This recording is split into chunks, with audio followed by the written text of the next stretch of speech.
complete the biometric entry-exit visa tracking system, which we need desperately. For years, Congress has required biometric entry-exit visa tracking systems, but it has never been completed. The politicians are all talk, no action, never happens, never happens. Hillary Clinton, all talk. Unfortunately, when there is action, it's always the wrong decision. Do you ever notice? In my administration, we will ensure that this system is in place. And I will tell you, it will be on land, it will be on sea, it will be in air. We will have a proper tracking system.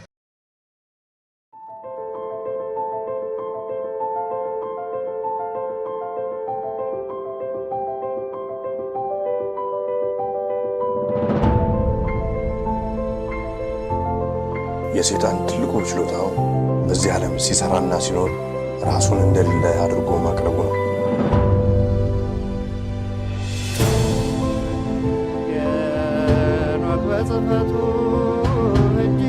The Ethiopians slept near 1,000 years, forgetful of the world by whom they were forgotten. ሁላችንም ከተኛንበት የቀን እንቅልፍ ነቅተን የድርሻችንን ልናደርግ የተገባን ሰዓት አሁን ነው። መቼም ነጩ ዓለም አለ ምክንያት አመጣ። ጆሮ ያለው ቢኖር ይስማ፣ ዘመኑንም ይዋጅ። Aesop Ethiopia, the truth shall set you free. ጤና ይስጥልኝ በያላችሁበት የዓለም ክፍል ሁሉ ሰላምታ ይድረሳችሁ። ኤሶፕ ኢትዮጵያ ዛሬ ሰኞ ጥር 23 2018 ዓ.ም ከእንግሊዝ ሀገር ከለንደን የሚያስተላልፍላችሁን ፕሮግራማውን ይጀምራል። እንደያላችሁበት ሀገር እንደየሰዓት አቆጣጠራችሁ ሁላችሁንም ሰላም ላችኋለሁ። ሰላም ናችሁ ወይ? እንዴት ናችሁ? ዛሬ እንግዲህ የሰማዕቱ የቅዱስ ጊዮርጊስ ዓመታዊ በዓል ነው። እንኳን አደረሳችሁ። በጣም ድንቅ ቀን ነው። የሰማዕቱ ቅዱስ ጊዮርጊስ በዚህ ቀን አጥንቱን ፈጭተው አድቅቀው በተራራ ላይ በትነውት ጌታችን መድኃኒታችን ኢየሱስ ክርስቶስ ደግሞ አይ ተበትኖማ አይቀርም ብሎ እንደገና በየቅጠሎቹ ላይ ሁሉ ቅጠሎቹ ሁሉ የተበተነው የነካቸው በሙሉ ስለ ጊዮርጊስ የመሰከሩ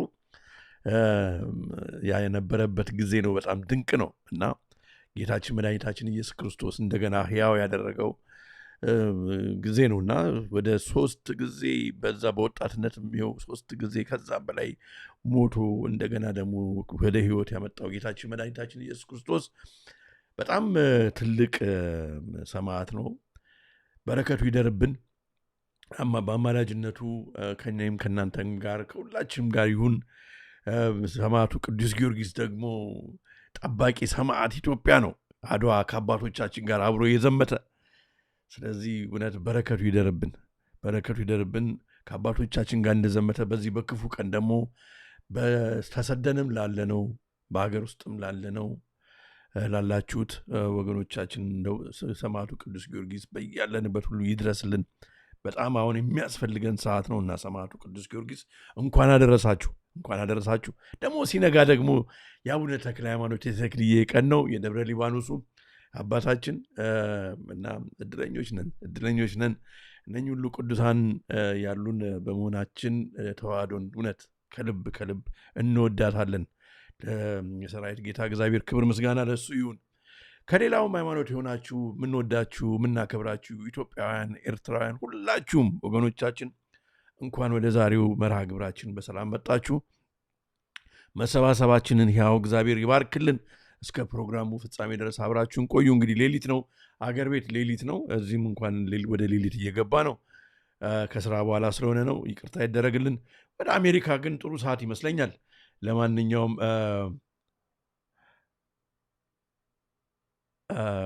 ለማንኛውም ምንድነው የቸርቹ ኔም በእንግሊዘኛ የትኛውን ቸርች የትኛውን ቸርች እንደሆነ የቸርቹን ኔም ካን ዩ ፕሊዝ ስፔል ዘ ቸርች ኔም ኢን እንግሊሽ የኤረር ልደታ ወባታን ማለታችሁ ነው። የቸርቹን ኔም በእንግሊዘኛ ብታደርግልን ብላችኋል። ኦኬ አደርገዋለሁ ኔክስት ታይም። አሁን ያው ላይቭ ላይ ስላለው አልችልም። የኤረር ልደታ ወባታ ማርያምን ከሆነ አደርገዋለሁ በሚቀጥለው ይቅርታ ያደረግልን። ለዛ ነው እንግዲህ እሱን ከሆነ ማለት ነው። እንግዲህ በተረፈ ግን እንኳን ሁላችሁም ወደ ዛሬው መርሃ ግብራችን መጣችሁ። ብዙ አላቆያችሁም። እንግዲህ ላይክ በማድረግ ብትጀምሩ ለብዙዎች እንዲዳረስ ይሆናል። ሌሊት ነው እርግጥ እንግዲህ ሁሉም እንደደረሰ ከኛ ጋር ጆይን ያደርገናል ማለት ነው። ግን መርሃ ግብሩ ግን በጣም ወሳኝ ነው። ለብዙዎች እንግዲህ እንዲዳረስ ታደርጉልናላችሁ ማለት ነው እናንተ ከፕሮግራሙም በኋላ። መልካም እንኳን ወደ ዛሬው መርሃ ግብራችን መጣችሁ። ዛሬ የምንቆይባቸው መርሃ ግብሮች ላስተዋውቃቸው ወገኖቼ። ግን ከዛ በፊት ግን እንግዲህ የኤረር ካስታወሳችሁኝ አይቀር የኤረር ልደታ ወባታ ማርያምን እንግዲህ አካውንት ነምበሩ አለ፣ ስልክ ቁጥርም አለ። አባቶች ጋር መደወል ትችላላችሁ። ቀጥታ ማስገባት ከፈለጋችሁ ንግድ ባንክ ነው፣ አካውንቱ አለ እንደምታዩት። እንደገና ደግሞ የኤሶፕ መረዳጃ ድረገጽ ደግሞ አለ። ይሄ ወገኖቻችንን የምናግዝበት ነው። በአይዲያ እየሰሩ ያሉ የራሳቸውን ቢዝነስ ለመስራት ትልቅ ለመሆን በራሳቸው የሚጥሩ አሉ አይደለም ወጣቶች በሀገራችን ያሉ፣ እነሱን በኤክስፐርቲዝ ልምድ ያለው ሰው እንደ ብሪጅ ነው በቃ ያደረግነው እና እነሱን ማግኘት ለመርዳት የምትፈልጉ ተመዝገቡ። አይዲያ ያላችሁ የዕደ ጥበብ እየሰራችሁ እዛ የምታጎለብቱ ልጆች የገንዘብም የኤክስፐርቲስም እርዳታ የሚያስፈልጋችሁም ተመዝገቡ። እዚህ ድረገጽ ላይ ይኸው እንደምታዩት ማለት ነው። በዚህኛው በኩል እንደምታዩት በዚህኛው ብትመዘገቡ በዚህኛው ጥሩ ነው ማለት ነው። ለማንኛውም ብዙ ጊዜ ስለተናገርኩበት እሱን ዛሬ በሌሊት መጥቼ ደግሞ በእሱ ላይ ብዙ አልዘበዝባችሁም። ለማንኛውም እንቀጥል ወገኖቼ። ዛሬ እንግዲህ ሌተስት አፕዴት ይኖረናል። ከዛ በዋና መርሃ ግብራችን በበራሪ ወረቀቱ እንዳያችሁት ያለ ጤና ሰርተፍኬት መጓዝ አስቸጋሪ ሊሆን ነው። እንግዲህ ይሄ ከዚህ በፊትም ስንጮህበት የነበረ ጉዳይ ነው። አሁን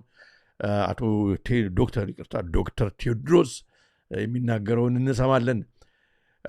ቀድሞ ደግሞ ህዝቡን የወጉት ምንድን ነው በሚልም በጣም ወሳኝ ነገሮች እየመጡ ነው ማወቅ ያለብን።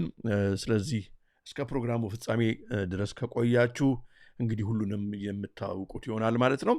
አብራችሁን ቆዩ። ለማንኛውም በሌተስት አፕዴት በቅድሚያ የምናየው ወገኖቼ፣ ሌተስት አፕዴት እንግዲህ ስንል በወቅታዊ መረጃ በቅድሚያ ማለት ነው።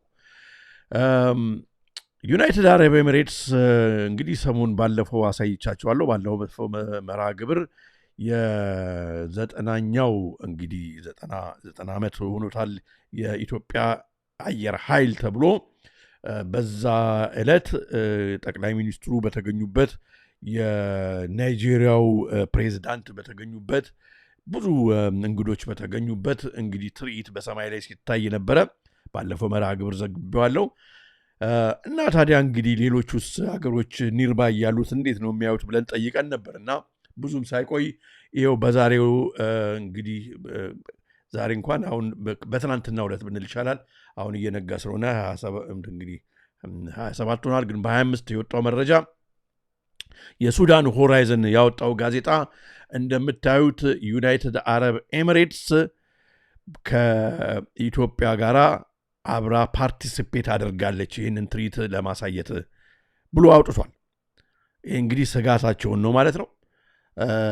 ይሄ ማለት እንግዲህ ማለት ሱዳኖች፣ የመኖች፣ ሶማሊያዎች በዚህ ጉዳይ ላይ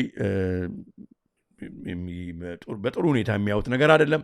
ለማንኛውም እንግዲህ የዩናይትድ አረብ ኤሚሬትስ ጉዳይና የሳውዲ አረቢያ ጉዳይ በጣም እንደሚያሳስበን በደንብ ማየት እንዳለብን መሰሪ የሆነ ዓላማቸውን ባለፈው ተነጋግረናል። ምክንያቱም በየመን እያደረጉ ያሉት ጉዳይ ለብዙ የመንያንስ መሞት፣ መፈናቀል ምክንያቱ የሳውዲ አረቢያና የዩናይትድ አረብ ኤሚሬትስ እኔ የበላይ ጥቅም ላገኝ በሚል መሆኑን ኮምፒቲሽን መሆኑን ባለፈው መርሃ ግብራችን አይተናል ማለት ነው።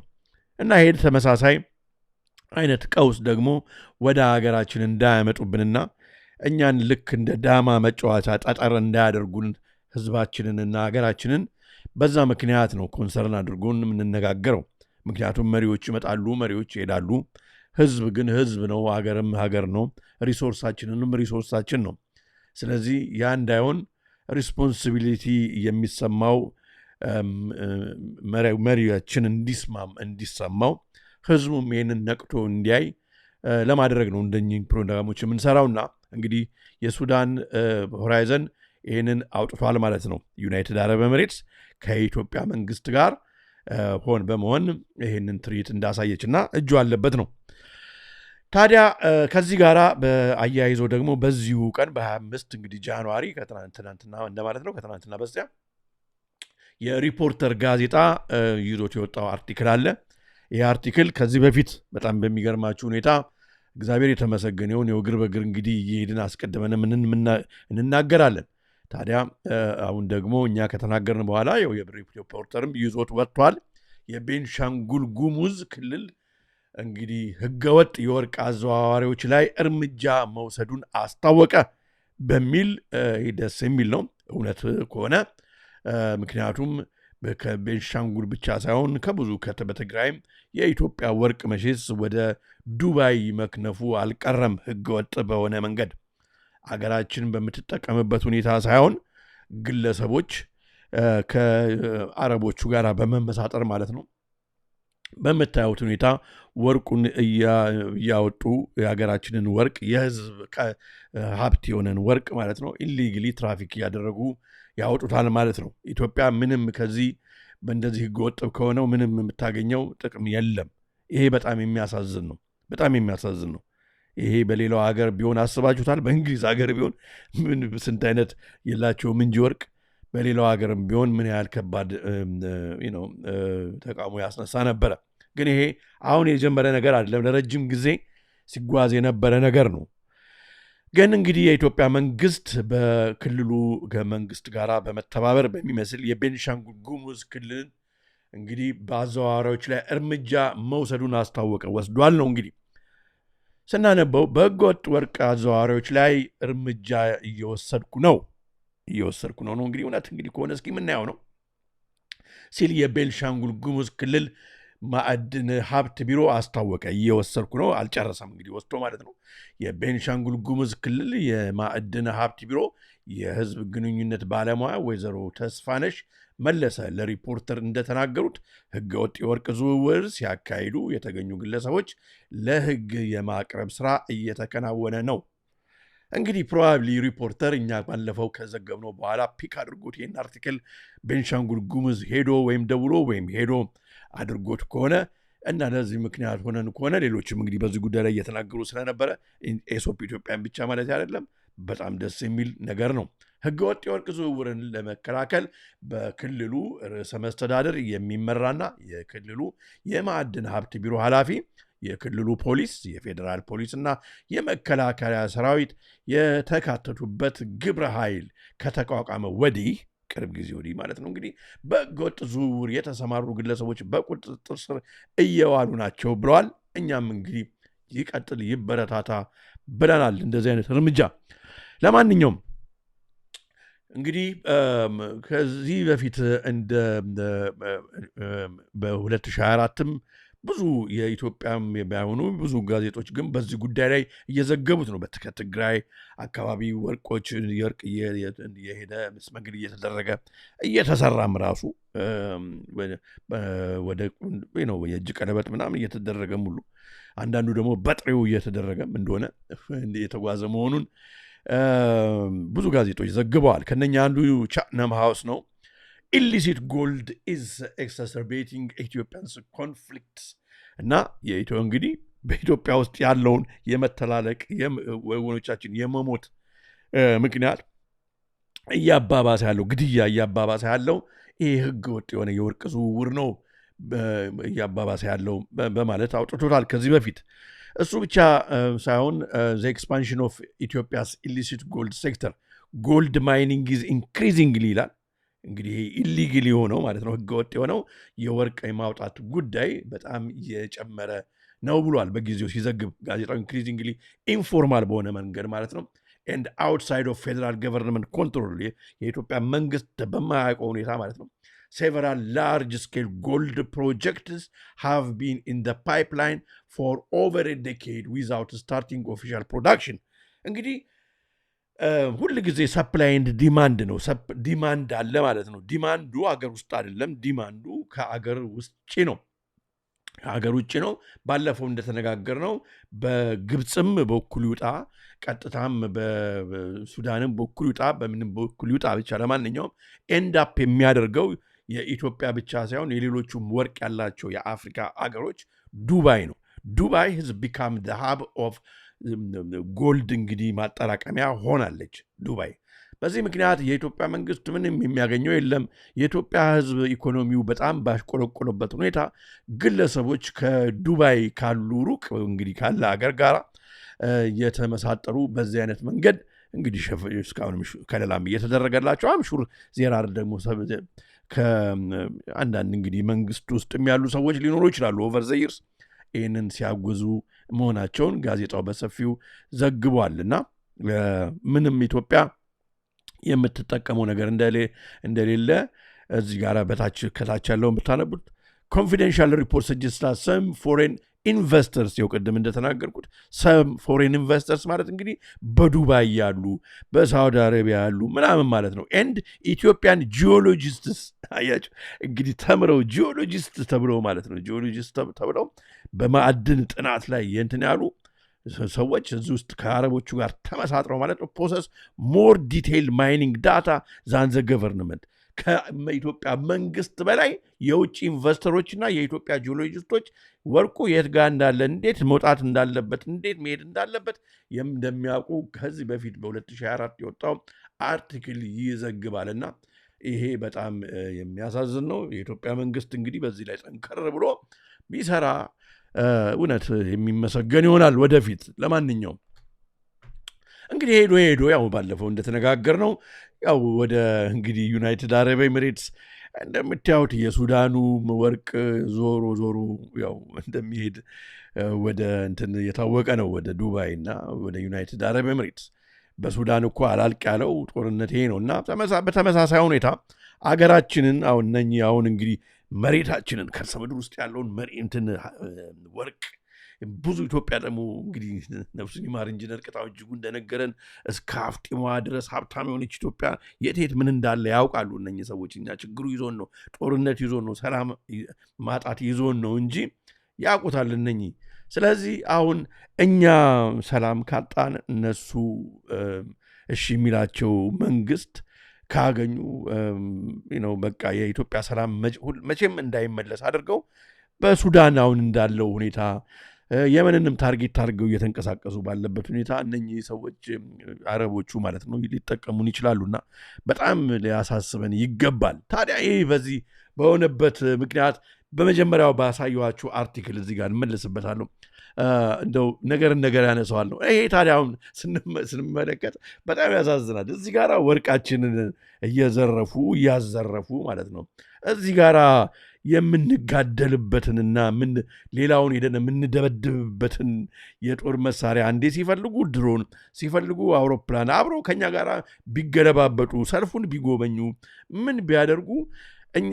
ይሄኛውን አይደለም ማካሄድ የምንፈልገው የነበረው እኛ የምንፈልገው የነበረው በሰላም ወርቃችንን ብናወጣ እኛ በህጋዊ መንገድ እንትኑ ሌላው ደግሞ ቢቀርብንና እንደዛ ቢሆን በተሻለን ነበር ለማንኛውም ግን ከዚህ በፊት እንግዲህ ኢትዮጵያ ብቻ አይደለችም የናይጄሪያ በዛው በ2024 ይመስለኛል በ2024 የናይጄሪያ ወርቅ እንደዚህ ነው የሚባክነው ምክንያቱም እንግዲህ እንግዲህ አሁን የናይጄሪያ ፕሬዚዳንት የናይጄሪያ ፕሬዚዳንት ይህንን የ90ኛ ዓመቱን የአየር ኃይል ትርኢት ለማየት ተጠርቶ ኢትዮጵያ መጥቷልና የጨለማው ማህበረሰብ እነኝን ሰዎች አንድ ላይ ማድረጉ ራሱ ይገርማል ናይጄሪያ ፕሬዚዳንት ዋይ ዚ ኢትዮጵያ ለምንድን ነው የሚየው ለምን የጋና አልመጣም ለምን የኮንጎ አልመጣም ለምን የጊኒ ቢሳው አልመጣም ለምን ሲባል ምክንያቱም እዚህ ጋር ዩናይትድ አረብ ኤሚሬትስ ፈሰምሃው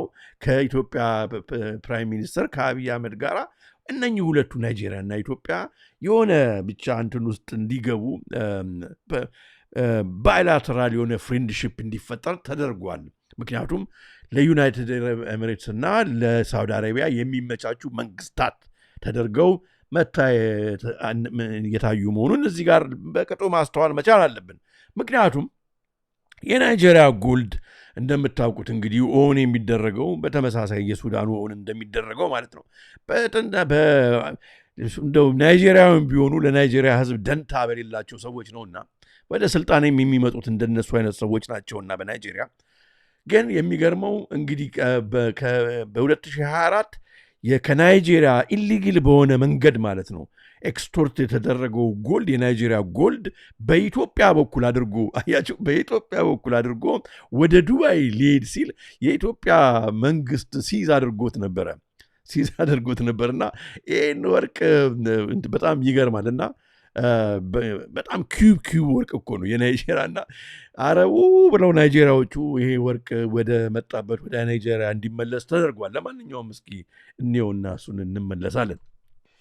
Here is your latest Africa news.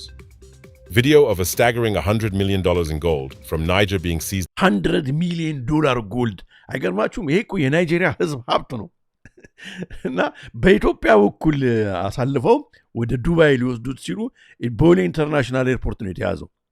Ethiopia, while en route to Dubai, has gone viral. ሁላችሁ on route to Dubai ወደ ዱባይ ሲሄድ እና በጣም የሚገርም ነው። እና ዩናይትድ አረብ ኤሚሬቶች፣ ሳውዲ አረቢያኖች ከኢትዮጵያ ከሱዳን ከአፍሪካ ምንድን ነው የሚፈልጉት ሲባል ሪሶርስ ነው። አያችሁ፣ ለዚህ ነው ባለፈውም ይሄ ነገር በጣም ሊያሳስበን ይገባል። እነኚህ ሰዎች አንድና አንድ እኛ ሊጠቅሙ አይደለም እያደረጉ ያሉትና ተመልከቱ ታላችሁ ረብጣ የሆነ ወርቅ ተመልከቱ። ቪዲዮውን ተውላችኋለሁ ብዙ ነገሮች ማየት ስላለብን በጣም የሚገርም ነው። ታዲያ አሁን ኦሉሴጉን የናይጄሪያ ፕሬዚዳንት ከኢትዮጵያ መንግስት ጋር አየረ እና ምንድን ነው በጣም የሚገርም እኮ ነው። አሁን የመኖችን እየተፎካከሩ የመንን አሁን ሊመዘብሩ አይደለ የሱዳንም ጎልድንም አሁን እንትናና ያኛውን አንደኛውን ሰውዬ ግብፅ ይዛለች፣ አንደኛውን ደግሞ ዩናይትድ አረብ ኤሚሬትስ ይዛለች። እንዲህ እያደረጉ ብቻ ቀጠናውን ግሬተር ዩኤኢ ፕሮጀክት ሊሰሩና እኛ በቃ ከነሱ ስር በራሳችን ወርቅ እኮ ነው በራሳችን ሪሶርስ በራሳችን መሬት ምናምን ከነሱን ጥፍጣፌ እንትን እያደረገ ምክንያቱም እሺ የሚላቸው መንግስት ከላይ ስለተቀመጠ ማለት ነው ህዝቡን እርሻውን ምኑን ሊያደቁት ማለት ከነኚህ ጀርባ ደግሞ እንደምታውቁት ምዕራብ ሀገሮች አሉ እና አሜሪካ አሉ። ምክንያቱም በቃ አሁን ያለበለዛ በፈጠጠው ኮሎናይዜሽን ሊሆን ስለሆነ እነኝን ሰዎች ዩናይትድ አረብ ኤሚሬትስ እና እንትኖቹን ከፊት ለፊት አድርገው ነው እንግዲህ የሚጫወቱት። በጣም ያሳዝናል። ለማንኛውም በመቀጠል ታዲያ የምናየው በሌተስት አፕዴት እንግዲህ ዋናውን ፕሮግራም አልጀመርንም። አሁን የተቀላቀላችሁን ቤተሰቦቻችን ተመልካቾቻችን እንኳን ወደ ዛሬው መርሃ ግብራችን በሰላም መጣችሁ። 144 ሰው በዩቲዩብ እያየን ነው። 144 ሰው 52 ሰው ብቻ ነው ላይክ ያደረገ፣ አንድ ሰው ደግሞ ዲስላይክ አድርጓል፣ መብቱ ነው። ለማንኛውም ግን ሌሎቻችሁ ዘንግታችሁ ከሆነ ላይክ ብታደርጉ ዩቲዩብ ለብዙዎች እንዲዳረስ ያደርግልናል። ለማንኛውም ትራምፕ እንግዲህ በጣም የሚያስቅ ዜና ነው ይሄኛው። ይህ በ19 ጃንዋሪ የወጣ አርቲክል ነው።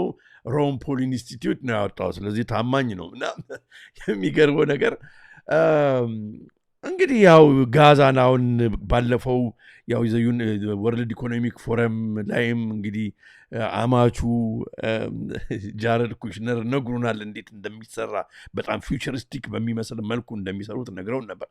ለማንኛውም ይሄን ለመስራት ያው ብር ያስፈልጋል፣ ኬት ይመጣል። ስለዚህ ትራምፕ አሁን በፈጣጣው ምን ብሎ እየተናገረ ነው እንግዲህ አሳየናችሁ በምን አይነት ሁኔታ እንደምንሰራው።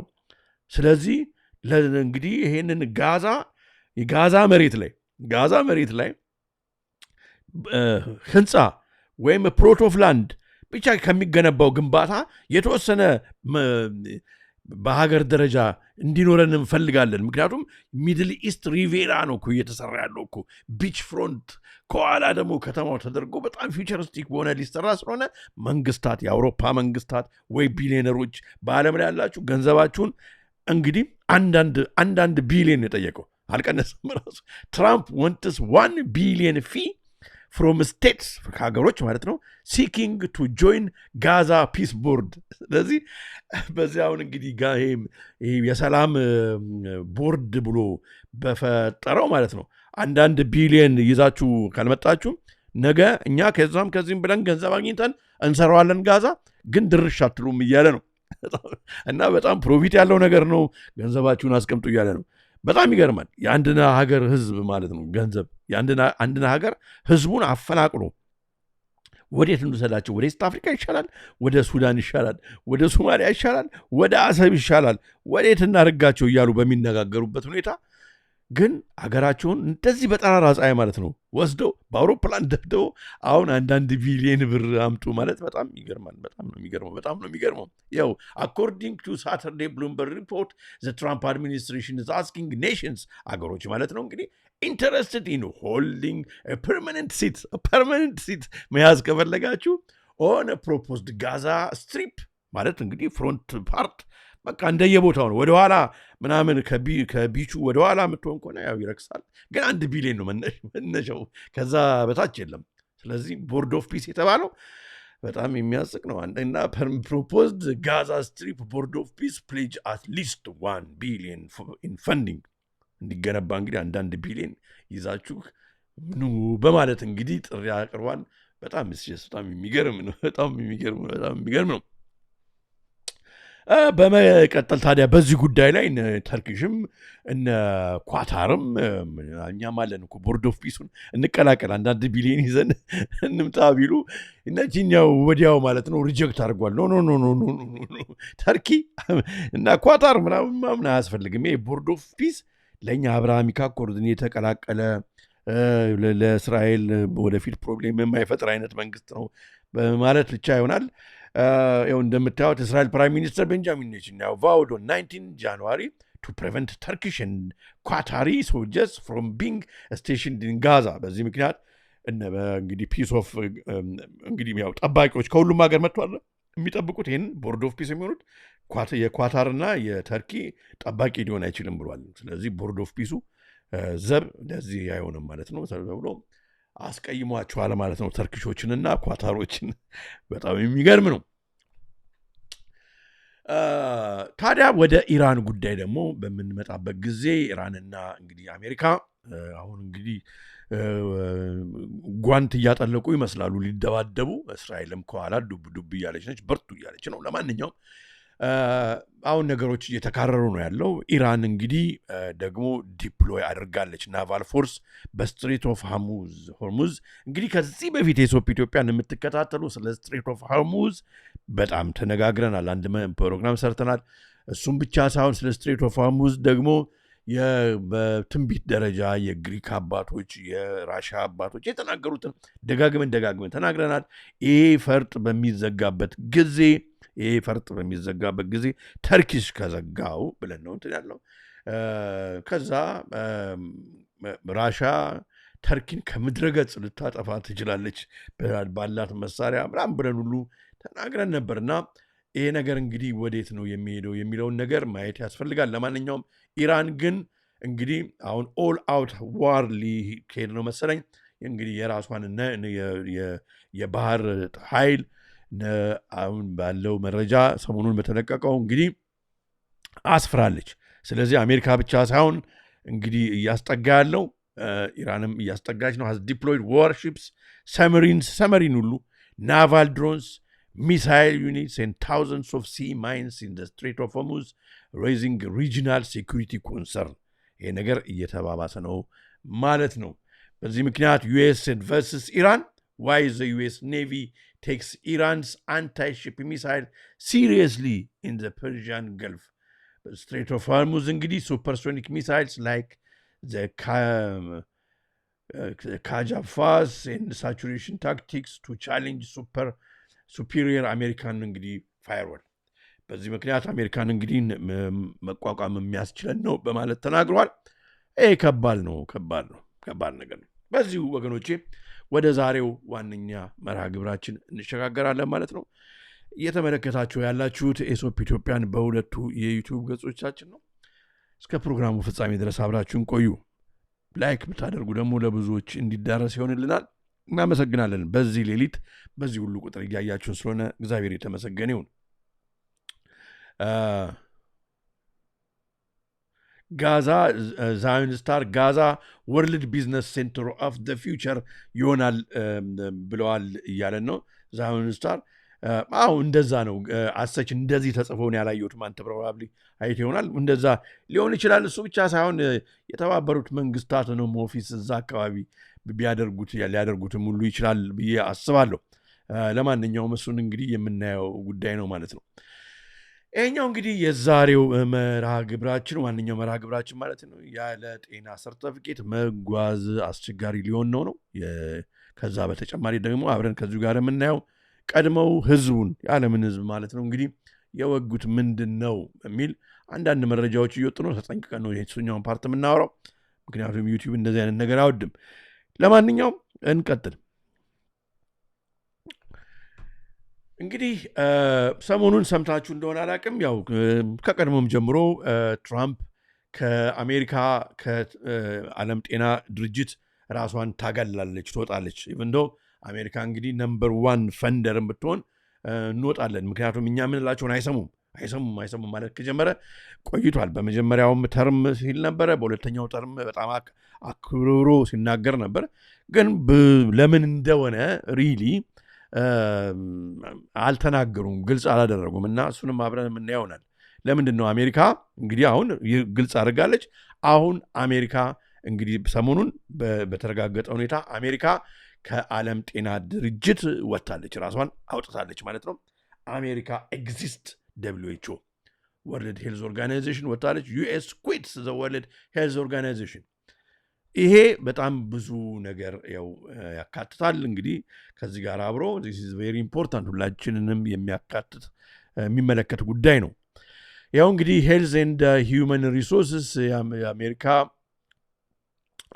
HHS ፕሬስ ኦፊስ እንዳወጣው ዩናይትድ ስቴትስ ኮምፕሊትስ WHO ዊዝድሮዋል እንትኑን በቃ ፕሮሰሱን ዊዝድሮዋል ጨርሻለሁ ብላለች። እንግዲህ አሜሪካ ፕሬዚዳንት ትራምፕ ኦን ጃንዋሪ 20 በጃንዋሪ 20 ነው የወጣችው 2025 አናው የዛን ጊዜ ተናግሮ ነበር፣ እንወጣለን ብሎ ነበር በጃንዋሪ የዛሬ ዓመት ማለት ነው። ከዓመት በኋላ አሁን እውነት አደረጉት ማለት ነው። የወጡት በጃንዋሪ 22 2026 አሜሪካ ራሷን አውጥታለች ከWHO። ይሄ ነገር እንግዲህ ዩኤስ ኦፊሻልስ US officially exits World Health Organization accusing ኤጀንሲውን እንግዲህ አኪዩዝ አድርጎ ነው ትራምፕ ከተመሰረተበት እኛም ስንደግፈው ከነበረው አጀንዳ ወይም ዓላማ ከዛ ዞር ብሏል። ሌላ ነገር ነው እየሰራ ያለው የዓለም ጤና ድርጅት በማለት ነው ምክንያት የሰጠው። ይህን መግለጫ እንግዲህ ያው የሰጠው ሮበርት ኬኔዲ ነው። እሱን እስኪ እንስማውና እንመጣለን። እሱ ራሱ ነው የጤና ሚኒስትር አለም። እንግዲህ አሁን በዛ ጉዳይ ላይ እስኪ የሚናገረው እንስማ። Hi, I'm Robert F. Kennedy, Jr., your HHS Secretary. On Thursday, the United States formally withdrew from the World Health Organization. We made this decision to reclaim our independence, to protect American sovereignty, and to free our public health policy from a system that no longer serves the American people. The World Health Organization has lost its way. It's drifted far from its founding mission, and it's become mired in bureaucracy, in conflicts of interest, and in international power politics. During the COVID pandemic, those failures... Anyway, አስቀምጥላችኋለሁ። እንግዲህ መጀመሪያ ከተቋቋመበት ዓላማ ውጪ እየወጣ ነው። ከአሜሪካ እንግዲህ ኢንተረስት ጋር አብሮ ማሄድ ጉዳዮች አሉን። ስለዚህ አብረን መራመድ ስላልቻልን ወጥተናል ነው። ስለ አውራ ጉንፋን ምናምን የሚያወራው ነገሮች ስላሉ ረጅም ነገር እንትን ነው። እሱን ያው ቴሌግራም ላይ አስቀምጥላችኋለሁ ኢንታር ቪዲዮ። እሱ ሳይሆን ወገኖቼ ከእሱ ጋር አብረን ማየት ያለብን ነገር እንግዲህ የአሜሪካ ሜጀር ፈንደር ነች ለዓለም ጤና ድርጅት።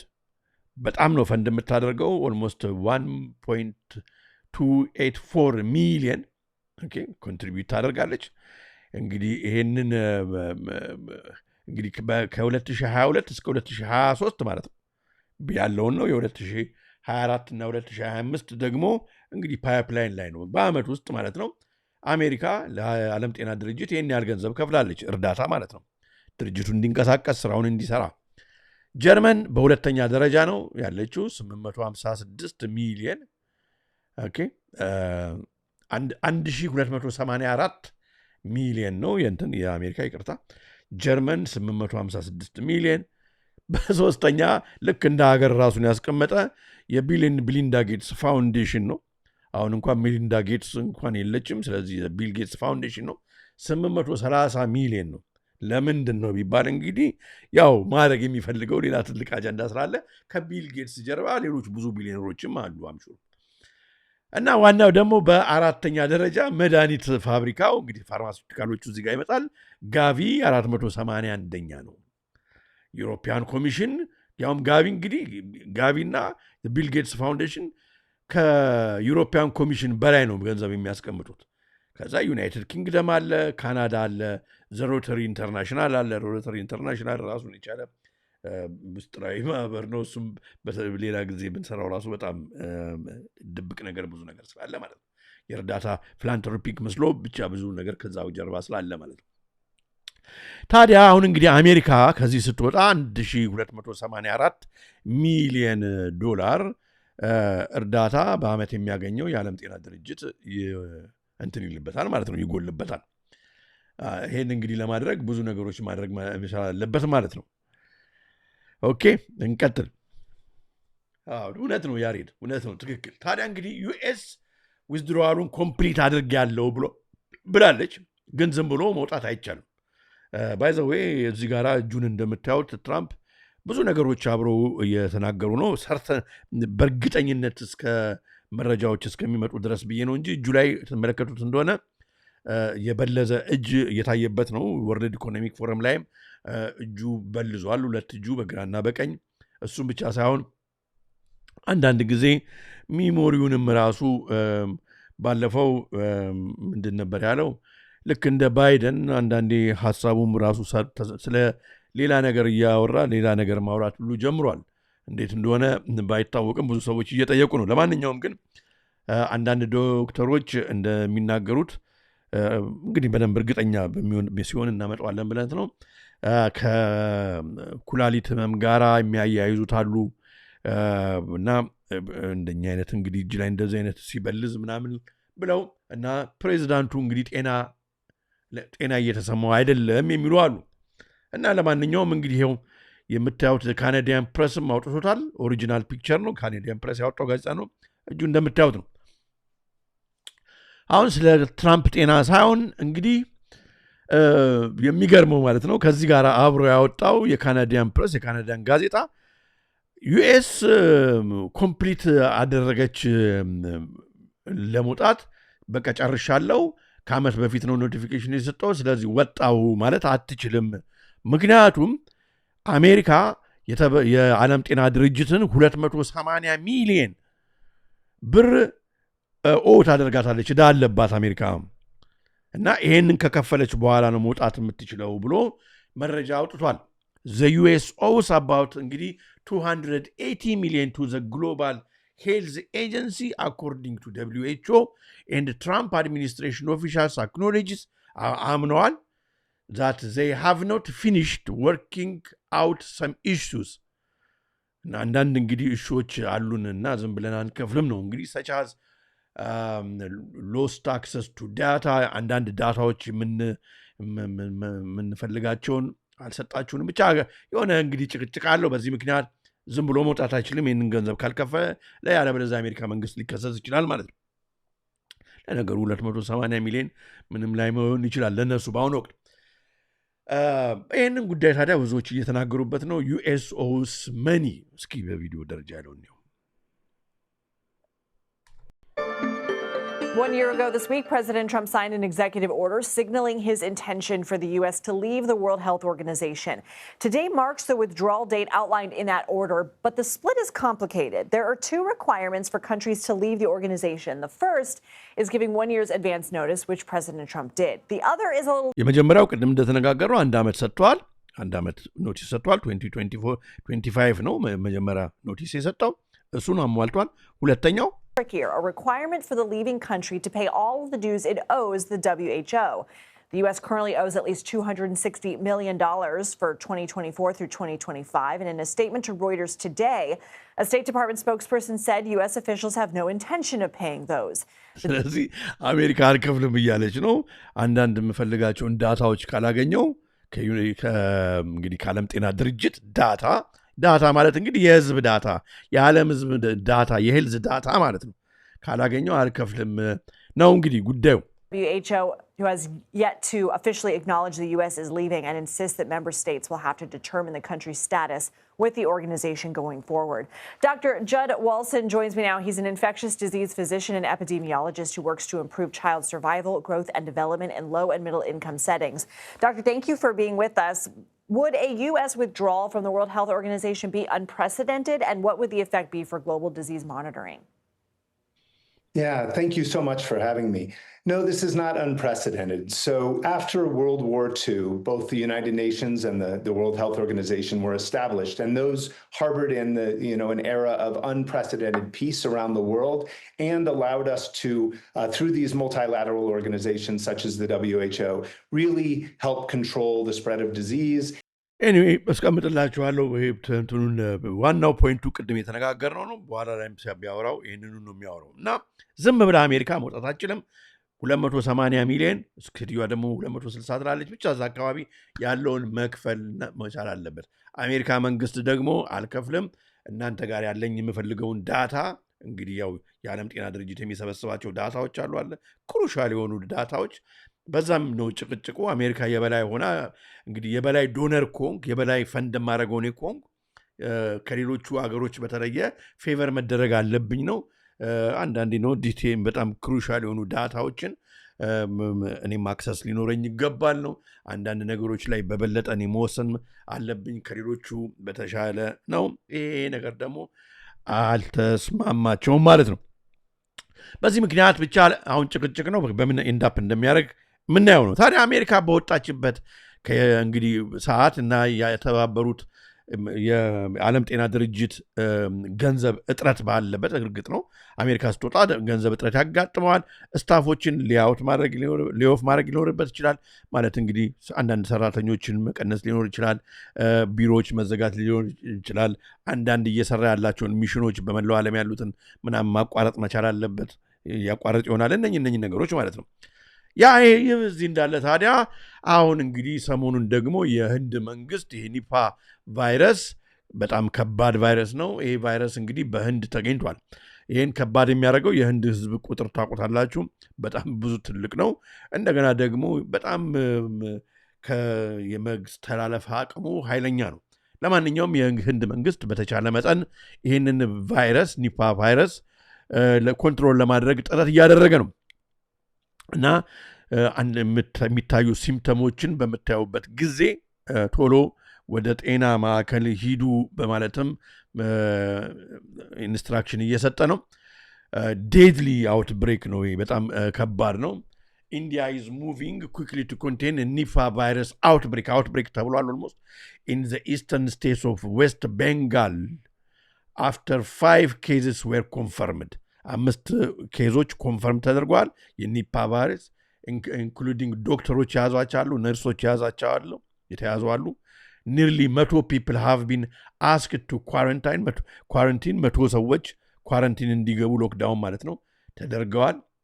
ይሄ ነገር እንግዲህ ከህንድ ወጥቶ ወደ ሌላ ሀገሮች ሄዷል ምናምን የሚለውን ነገር የምናየው ይሆናል ማለት ነው። እና ይሄ ነገር እንግዲህ ከአሜሪካ መውጣት ጋራ እና ደግሞ ቀጥለንም ዛሬው ላይ ፕሮግራም ከምናነሳው ጉዳይ ጋራ ጎን ለጎን የምናየው ስለሆነ በአይምሯችሁ አስቀምጡትና እንቀጥላለን።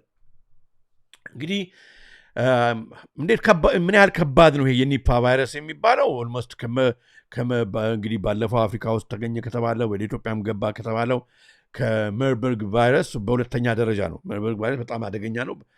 ይሄኛውም ግን እዛው ከኢቦላ በላይ ነው። እንደውም ኢቦላ እንግዲህ ብዙ ሰው ፈጅቷል በአፍሪካ። ከበርድ ፍሉም ያው ያነሰ ነው።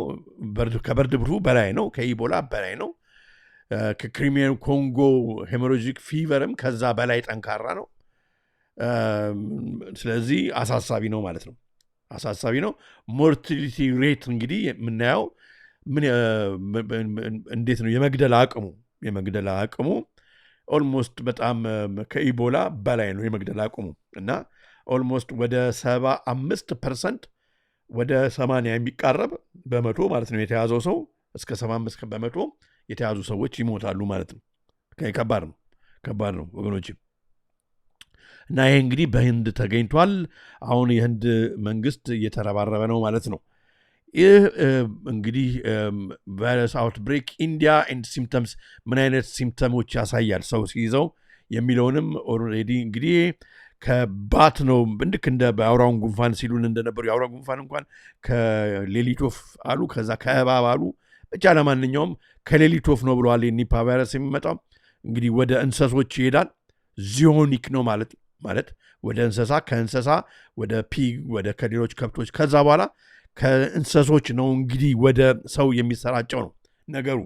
እንደዚህ ከሆነ ደግሞ እንግዲህ ከብቶች በብዛት ያላቸው እንደ ኢትዮጵያ የቀንድ ከብት ያላቸው አገሮች በአንድ እግዚአብሔር ይከልክልልን እንጂ ወደዛ ወደ እኛ አገር ከሄደ ህዝቡን ለማዳን ሲባል ከብቶቹ በሙሉ እንግዲህ እንትን ማለት መግደል ኩሊንግ እንደሚባለው ማለት ነው ወደ ማድረግ ሊኬድ ይችላል ማለት ነው። ይህ ከባድ ነው እና የ75% አካባቢ የመግደል ችሎታ ይኸው እንደምታዩት ሞርቲሊቲ ሬት ከ40 እስከ 75% ይላል። የመግደል ጉዳይ ካለው አቅም ካለው በጣም አሳሳቢ ነው ማለት ነው። በተለይ እንደ ህንድ እንደ ኢትዮጵያ ህዝቡ ፍሪሊ እንደ መርካቶ አይነት አካባቢ ያለው እንትን በሚሆንበት ጊዜ በኦፕን በሆነ ሰዎች የሚገናኙበት ኤንቫይሮንመንት ባለበት ሁኔታ አስቸጋሪ ነው ማለት ነው ወገኖች። በዜና ደረጃ ያለውን እንየውና ወደ ዋናዎቹ ነገሮች እንመጣለን። የህንድ መንግስት ያወጣው የጤና ባለሙያ ዶክተር ራጂፍ ያወጣውን እንመልከት። The death rate from Nipah can range from 73% to 91%. The initial symptoms are fever, body ache, headache, but in people who develop brain infection after that, they may get seizures or epilepsy, confusion. እንግዲህ በጣም ከባድ ነው ጭንቅላት ላይ ሊወጣ ይችላል። እንደሚጥል በሽታ ሊያደርግ ይችላል። ከባድ ነው። ይህ እንደውም እስከ 91% ምናምን ሁሉ አሉ ጭራሽ የመግደሉን እንትን paralysis or coma.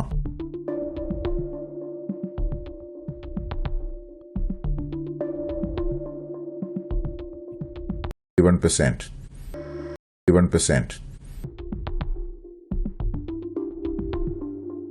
እና እንግዲህ እዚህ ጋራ እንደምታዩት አሁን በዚህ ምክንያት በደንብ ልብ ብላችሁ እንድትሰሙ ፈልጋለሁ። በጣም የሚገርም ታይም ላይ ነው የመጣው ይሄ ነገር። አሁን ከዛ የዓለም ጤና ድርጅት ምን እያለ እንደሆነ የትራምፕ የአሜሪካ መውጣቷንም ተመልከቱና በጣም ወገኖች ልብ አድርጋችሁ ነገሮችን ይዩ። አሁን እንግዲህ ኤርፖርት ኢን ፓርትስ ኦፍ ኤዥያ ትራቭል ስክሪን መደረግ ተጀምሯል።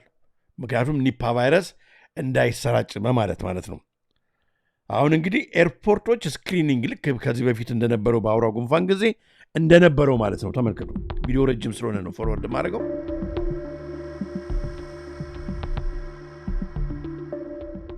The Nipah virus circulates freely among bats and they don't seem to die from it. But when human beings come into contact with bats, either directly or indirectly, the virus may accidentally jump into man. The virus can cause a severe form of brain infection or a pneumonia, both of which carry a very high fatality rate. The death rate from Nipah can range from 73% to 91%.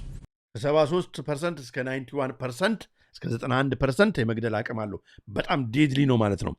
ለማንኛውም እንግዲህ ስክሪኒንግ ጀምረዋል ማለት በየኤርፖርቶች እንግዲህ ኤዥያ ውስጥ ማለት ነው ወደ ሌሎች ሀገሮች እንዳይሄዱ አምሹር ብዙ ሀገሮች አሁን ኮንሰርን አላቸው እዛው በህንድ ብቻ ተወስኖ እንትን እንዲያደርግ ግን ይህንን ከመድረሳቸው በፊት ሰዎች እንግዲህ የተያዙ ሰዎች ወጥተዋል ሊሆን ይችላል ላይችሉ የሚለውን ነገር እንግዲህ የምናየው ነው በሂደት ማለት ነው። ከዚህ ጋር አብሮ ደግሞ ያው ተንኮላችሁንም ታውቁት የለ በአውራ ጉንፋን ጊዜ የነበረውንም እና ይህን ነገር በጣም ማየት ያስፈልጋል። ታዲያ ይህ በዚህ እንዳለ የዓለም ጋራ ኦኬ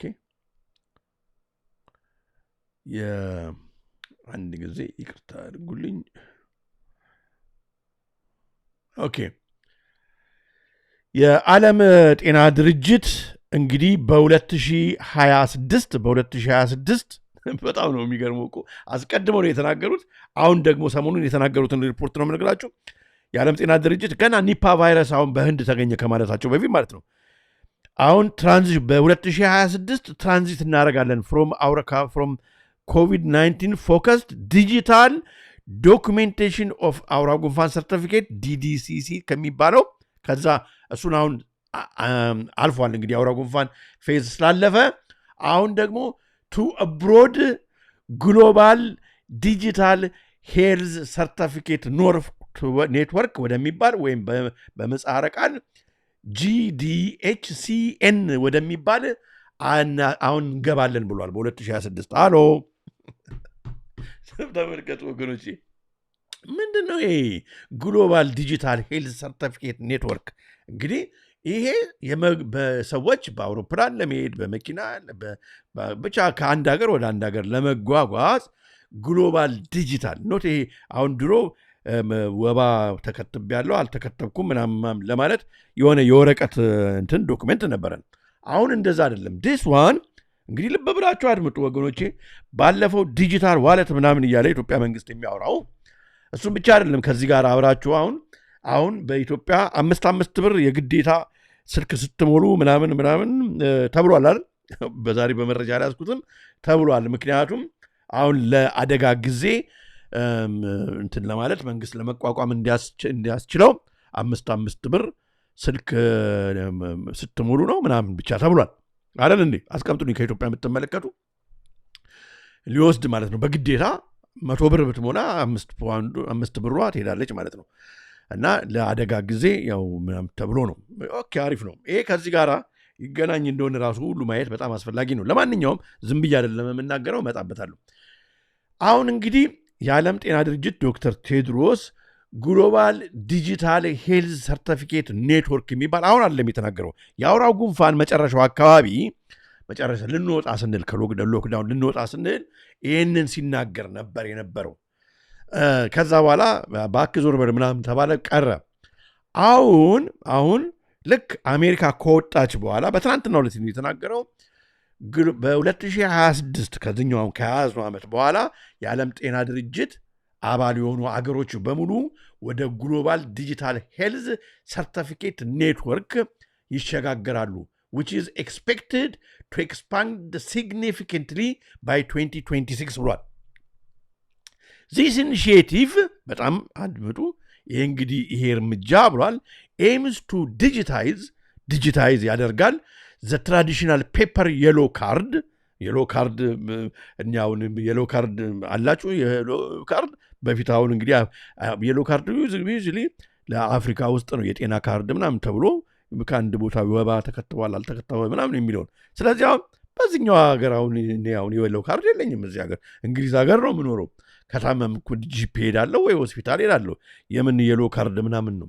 አያችሁ አሁን ትራቭል ለማድረግ ኢንተርናሽናል ሰርቲፊኬት ኦፍ ቫክሲኔሽን ኦር ፕሮፋይሌክስ ICVP ፎር ቬሪየስ ዲዚዝስ ለብዙ ህመሞች የሚሆን ብለዋል ማለት ነው። እሱ ብቻ አይደለም። ወረድ ብለን በምናነብበት ጊዜ ኪ ዴቨሎፕ WHO ግሎባል ዲጂታል ሄልዝ ሰርቲፊኬት ኔትወርክ ቴኪንግ ኦቨር ዘ ኢዩ ዲጂታል እንግዲህ በፊት የኢዩ ዲጂታል አውራ ጉንፋን እያልኩ አውራ ይሻላል ሰርቲፊኬት ሲስተም ነበራል በአውሮፓ ምናምን። ኢዩ በቃ ለመሸጋገር ከአንዱ የአውሮፓ ሀገር ወደ ሌላው ሀገር ለመሄድ የኢዩ እንደዚህ ይኑር በአውራ ጉንፋን ጊዜ ሲባል ነበር። አውራ ጉንፋን ከጠፋ በኋላ አሁን ህዝቡ ይህንን እንትን አፖል አላደረገም። ስለዚህ አሁን ወደ ሌት ሊያመጡት ነው፣ ግሎባል ብለው ዓለም አቀፍ ብለው ማለት ነው። ወደ እርግጠኛ ነኝ ወደ ዴቨሎፒንግ ካንትሪዎች ሊያመጡት ነው፣ ወደ ዴቨሎፒንግ ካንትሪዎች ሊያመጡት ነው። ስለዚህ በማደግ ላይ ያሉ ሀገሮች ለመንቀሳቀስ ይሄ ከሌላቸው ወደ እነኛ ሀገሮች ለመሄድ አይቻልም እያሉ ነው። በመግቢያ ቪዲዮ ላይ እንዳያችሁት ትራምፕ የሚያወራው ከዚህ በፊት ያወራው አይታችሁት እንደሆነ አላውቅም። እሱን አንድ ጊዜ ወደ ፎድ ላድርግላችሁና እሱን ማጫወት መቻል አለብኝ። አንዴ ይቅርታ አድርጉ። The biometric entry exit visa tracking system which ስለዚህ ትራምፕ ያለው ይህን ነው። ባዮሜትሪክ ኤግዚት ኢንትሪ ቪዛ የሚለው ይህን ነው። ባዮሜትሪክ እንግዲህ በጣም የሚገርም ነው። ባዮሜትሪክ አሁን ዲጂታል ማለት ነው። ዲጂታል በእኛ እንግዲህ አያችን እስካን ተደርጎ እገሌ ተከትቧል አልተከተበም የሚለውን ካሁን በኋላ አረጋለሁ ሲል ነበር በፊት እና የበፊቶቹ መንግስታት አላደረጉትም የአሜሪካ መሪዎች ምናምን፣ እኔ ግን አደርገዋለሁ ነው በፊት የተናገረውና ያሰማቸው ነበረው። ስለዚህ አሁን እሱ እንደዛ ብሎ ስለዚህ ምንም ከወርልድ የዓለም ጤና ድርጅት ጋር ምንም የተለየ ሀሳብ የለው ማለት ነው። አንድ ነው። ስለዚህ ለምን እንግዲህ ሌላ ምክንያት ካልሆነ የወጣበት ምክንያት አሁን እንግዲህ ቴድሮስ አዳኖምም የሚያመጣ ያሰበው ይህን ነው። ቴድሮስ አዳኖም እስኪ የሚናገረውን እስኪ እንስማና እንመለሳለን። በጣም የሚገርሙ ነገሮች ነው የምናየው። Like many countries, the European Union made በትናንትናው ቀን የተናገረው ባይዞ significant investments in COVID-19 certificates to help people move around as safely as possible during the pandemic.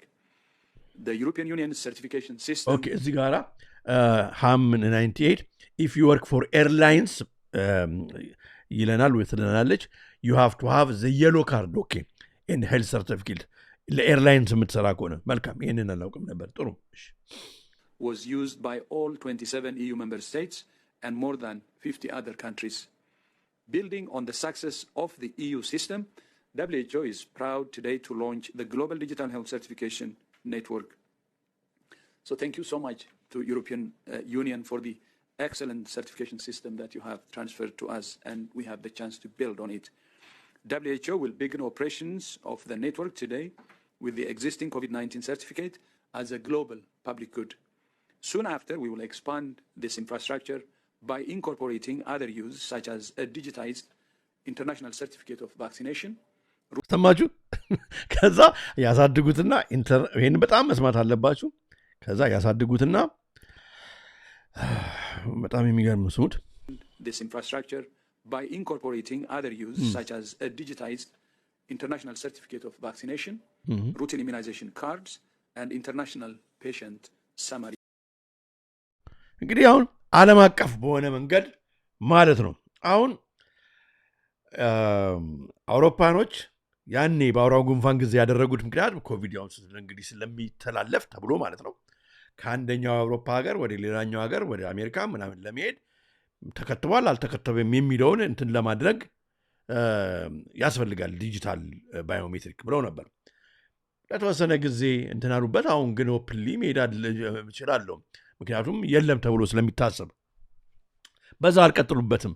አሁን ቴድሮስ አዳኖም የሚለው ከነሱ ስለተማርን አሁን እኛ ያንን በጣም እንግዲህ ቴስት የተደረገ አፕሊኬሽን እኛውን ተቀብለነው ግሎባል እናደርገዋለን። በጣም አሪፍ ነው። ከዛ ከሌሎች እንግዲህ ይመጣበታለው ከዲጂታል ዋለቱ ጋራ ኮኔክት አድርገው ሊሄዱ ማለት ነው። ማለት ይሄ ከባድ ነገር ነው። በጣም ከባድ ነገር ነው። እሺ ዲጂታል ሄልዝ is the silent fault line things like እንግዲህ አሁን ዲጂታል ሄልዝ ሲባል አሁን ቅድም እንግዲህ ግሎባል ዲጂታል ሄልዝ ሰርቲፊኬት ኔትወርክ በመጻረ ቃል ያለው ይሄ ነው። ምን ነው ዲጂታል ቫክሲኔሽን ሪኮርድ ይሄኛው በጣም ኢምፖርታንት ነው። ኢንተሮፐራቢሊቲ ስታንዳርድስ ማለት ዓለም አቀፍ ማለት ነው። የሚገናኝ ከዲጂታል አይዲ ጋራ ከዲጂታል ገንዘብ ጋራ ዲጂታል ዋለት ጋራ አብሮ በጣም በተመሳጥሮ የሚሰራ ማለት ነው። These aren't scary by themselves, but standards equal to power. Whoever defines data format ያለው አሁን እንግዲህ ለዚህ ነው አሁን ዳታ የምፈልጋቸው ዳታዎች አልሰጠኝም የዓለም ጤና ድርጅት በዚህ ምክንያት ገንዘቡን አልከፍልም ትራምፕ የሚለው ለዚህ ነው። አሁን እንግዲህ ይሄ ግሎባል ዲጂታል ሄልዝ ሰርቲፊኬት እንዲኖረን በሚደረግበት ጊዜ ስለ እያንዳንዳችን ያላቸውን ዳታ እንደገና ደግሞ ቬሪፋይ ማድረግ አቅም ይኖራቸዋል። ከሌሎች ከዲጂታል ገንዘብ ጋር ከዲጂታል ማንኛውም ዲጂታል ተደርገው ከተመዘገቡ ነገሮች ጋር ኮኦርዲኔት ማድረግ ይችላሉ። ኦኬ እሺ፣ አሁን ምንድን ነው ታዲያ የሚያሳስበን ስንል እንግዲህ WHO ማን ነው ፈንድ የሚያደርገው ስንል እንደ ቅድም አሁን በጣም እንግዲህ የቢሊየን ቢሊንዳ ጌትስ ፋውንዴሽን ብለናል። የቢሊየን ቢሊንዳ ጌትስ ፋውንዴሽን ፈንድ ያደርጋል። ስለዚህ አክሰስ ይኖረዋል ማለት ነው። ፕራይቬት ሄልዝ ዳታ ኢንፍራስትራክቸር፣ ሌሎች ደግሞ ፕራይቬት የሆኑ ሄልዝ ዳታ ኢንፍራስትራክቸር የሰዎችን ዳታ ይኖረዋል ማለት ነው። ሁ ፈንድስ WHO ከዚህ በኋላ እንግዲህ አሁን አሜሪካ ወጣች አይደል? አሜሪካ ከወጣች በኋላ በመቀጠል የአሜሪካን ቦታ ይዞ የሚቀመጠው ደግሞ ማን ነው የሚለውን ደግሞ በጣም ማተኩሮ ማየት ያስፈልጋል። ምክንያቱም ገንዘቡ ከሆነ ቦታ መምጣት ስላለበት ማለት ነው። ኦኬ እስኪ እንግዲህ እንትኖች ለማድረግ እንግዲህ ዘ ሪየል ዳይናሚክስ ቢሃይንድ ዘ ዩኤስ ኤግዚት እንግዲህ ከአሜሪካ ከወጣች በኋላ በ2026 በአሜሪካ ወጣች። ዩኤስ ስትራቴጂ እንግዲህ አሁን የምትፈልገው አሜሪካ ቅድምም እንግዲህ ሮበርት ኬኔዲም እንደነገረን ኮንትሮል ማድረግ ይፈልጋሉ። የራሳቸውን ዳታ በራሳቸው መንገድ ነው መንቀሳቀስ የሚፈልጉት። የዓለም ጤና ድርጅት አካሄድ አልተመቻቸውም። አሁን እንግዲህ አሜሪካ ኮንትሮል ማድረግ ትፈልጋለች። አቮይድ የዓለም ጤና ድርጅት እንደዚህ አድርጊ እንዲያርገ የሚላት ነገር መስማት አትፈልግም አሜሪካ። የዓለም ጤና ድርጅት ደግሞ ባይላተራል ዲልስ አላቸው ማለት ከነ ቢል ጌትስ ጋር ሊሆን ይችላል፣ ከእንግሊዝ መንግስት ጋር፣ ከአውሮፓ ዩኒየን ጋር ይሆናል። ተማክረን ነው መስራት የምንፈልገው፣ ከጨለማው ማህበረሰብ ሊሆን ይችላል። ዋቴቨር እንደዛ ነው። አሜሪካ ግን ኖ እኔ የማወጣው እኔ የምለው ነገር ይደረግ ነው። አሁን እንግዲህ ግሎባል ኦርደር ሽፍት አሁን ይፈጠራል ማለት አሜሪካ በራሷ እንግዲህ ዳታዎችን እየሰበሰበች ነው። እንደምታውቁት የኢትዮጵያ መንግስት አሁን ባለፈው እንዳያችሁት ለኢትዮጵያ መንግስት ገንዘብ እሰጣለሁ ብሏል በኤምባሲው በኩል። የኢትዮጵያ እሺ ብላ በሄልዝ ጉዳይ ላይ ከአሜሪካ መንግስት ጋር ከተፈራረመች የሚለው እንግዲህ ዳታ የኢትዮጵያ ህዝብ ዳታ ለአሜሪካ ህዝብ መንግስት እንዲሰጥ፣ ስለዚህ ከዚህ በፊት የዓለም ጤና ድርጅት የሚሄድበትን አካሄድ የአሜሪካ መንግስት አሁን ሊሄድበት ነው ማለት ነው፣ እንደ ራሱ እንደ ዓለም ጤና ድርጅት መስሎ።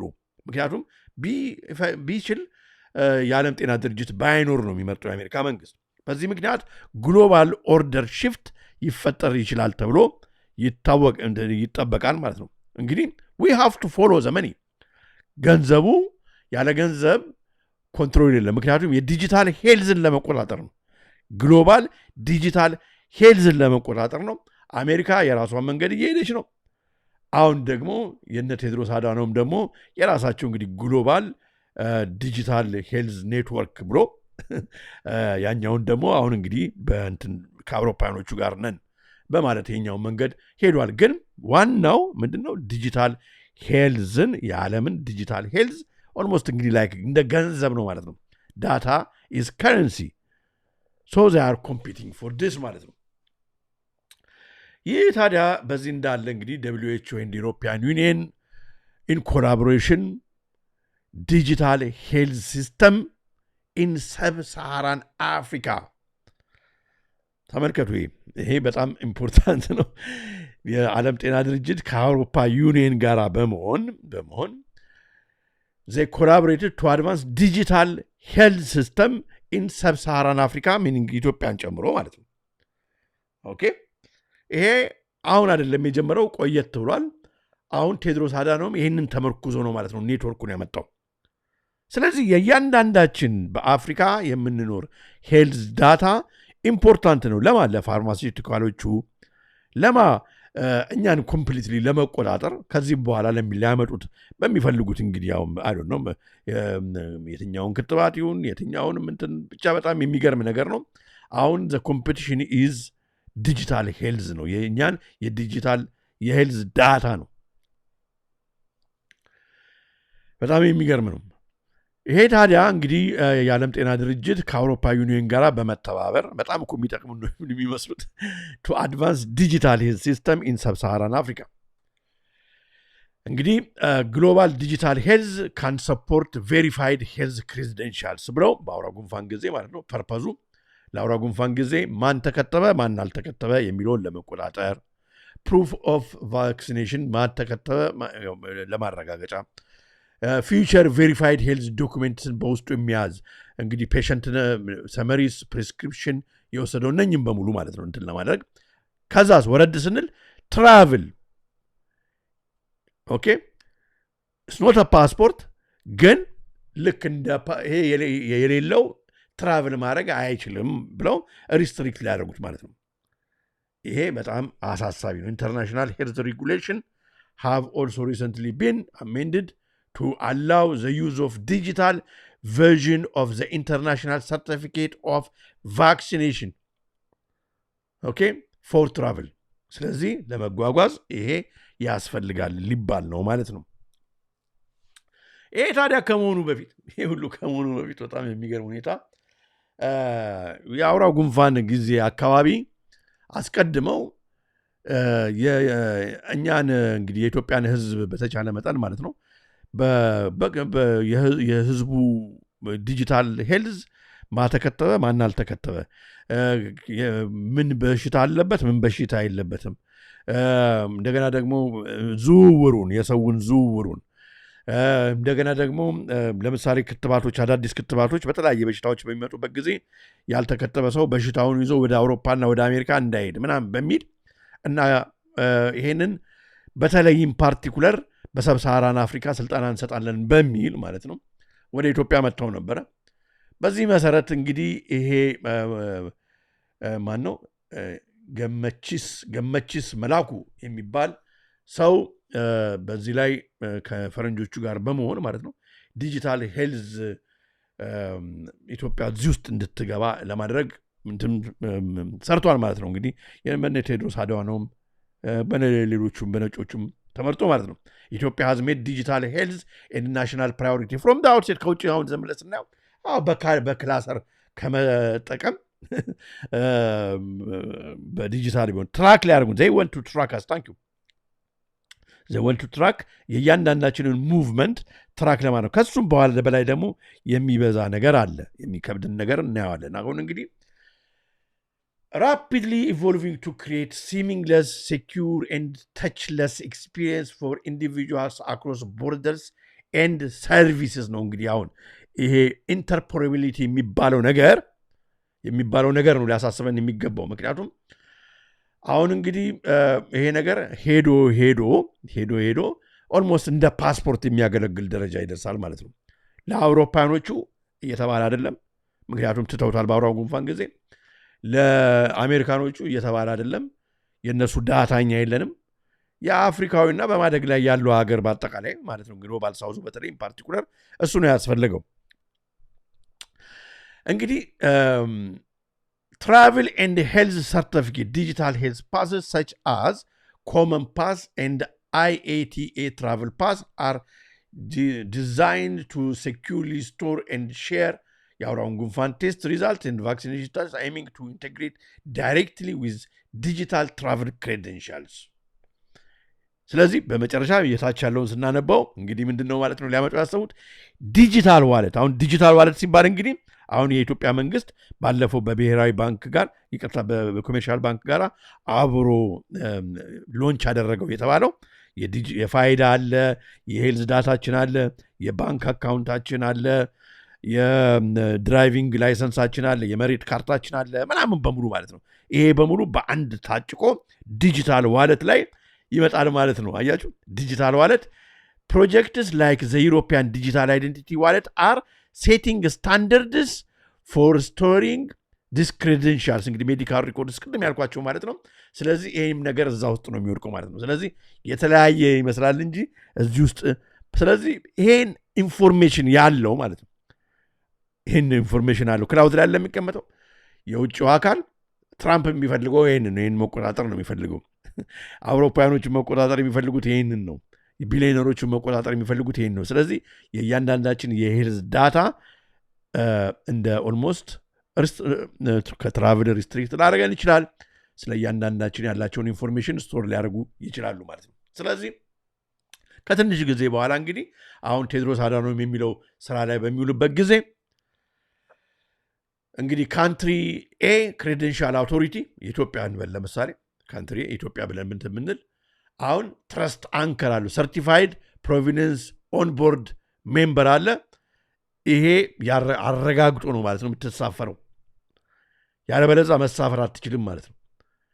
በተመሳሳይ ሁኔታ ዲስትሪቢዩትስ ቬሪፋይድ ፓብሊክ ኪ ሜምበርስ ኦፍ ትረስት ኔትወርክ የራሳቸውን ትረስት አንከር እዚህ ጋር ያስቀምጣል። ከዛ ይሄኛው ያረጋገጠው ልክ እንግዲህ በአውራው ጉንፋን ጊዜ እንደሆነ ማለት ነው። ከዛ ይሄ ሰውዬ ወደዚህ መሄድ ይችላል፣ ወደዚህ መሄድ ይችላል፣ ወደዚህ መሄድ ይችላል፣ ይሄ መጠቀም ይችላል፣ ይሄ መጠቀም አይችልም ምናምን የሚባለውን ነገር ኦልሞስት እንግዲህ ቁልፉን ስለ እያንዳንዳችን ሀገር እንቅስቃሴያችንን በዚህ ይገድቡታል ማለት ነው። ከዚህ በፊት የአውራው ጉንፋን ጊዜ ስለዚህ ጉዳይ ሲያወሩ ዶክተር ጆን ካምቤል በጣም ደስ የሚለኝ ሰው ነው። የሰው ዶክተር ማምሹ ብዙዎቻችሁም እንደዛ ይሰማችኋል ብዬ አስባለሁ። በደንብ ቁልጭ አድርጎ ስለዚህ ነገር ተናግሯል እና ዛሬ አሁን ቴድሮስ አዳኖም በትናንትና ቀን እንደ አዲስ አድርጎ መልሶ ሲነጋገር በጣም ነው የገረመኝና ተመልከቱት። Global Digital Health Certification Network, that one. Digitalization of international certificates of vaccination or prophylaxis. So everything's going to be digitalized. So vaccinations. ወላችሁ የምንናገረው ነገር እውነት መሆኑን በጣም የሚገርም ነው እና በጣም እኔ ሪሰርች እያደረግኩ በአጋጣሚ እስኪ ይህም ሰውዬ ምን ተናግረዋል ብዬ ነው በትናንትናው ማታ ሪሰርች ወደኋላ ስሄድ ይህንን አገኘውና እግዚአብሔር የተመሰገነ ይሁን። አያችሁ እንግዲህ አሁን እነኚህ በጣም የተከበሩ ዶክተሮች ናቸው። እነኚህ ዶክተሮች በአውራው ጉንፋን ጊዜ ሙሉ ህዝቡን ሲያነቁ የነበሩ ናቸውና አሁን ዝም ብሎ አሁን እንደ ቅድም እንዳየነው አይነት ኢትዮጵያዊ ስልጠና መጥቶ ወደ ኢትዮጵያ ከፈረንጆቹ ሲሰጡ አብሮ የነበረው ሰው እነሱ ሲነግሩን አሪፍ ነው፣ ከክላሰር ፋይል አያያዝ ልንወጣ ነው ይሄ እሱም ማለት ነው በኔትወርክ እና በቃ ስለ ፔሸንቶች ያለንን ፋይል ሼር እናደርጋለን ምናምን ብለው ብቻ ሊነግሩን ይችላሉ ቀባብተው። ግን በጣም ከባድ ነገር እንደሆነ ይሄ ዶክተር በደንብ አድርጎ ይነግረናልና አድምጡት። Are going to be digitalized. Prophylaxis, prevention is going to be digitalized. Verification of prescriptions across borders is going to be international digitalization on a single platform. On a single platform. International patient summaries are going to be included.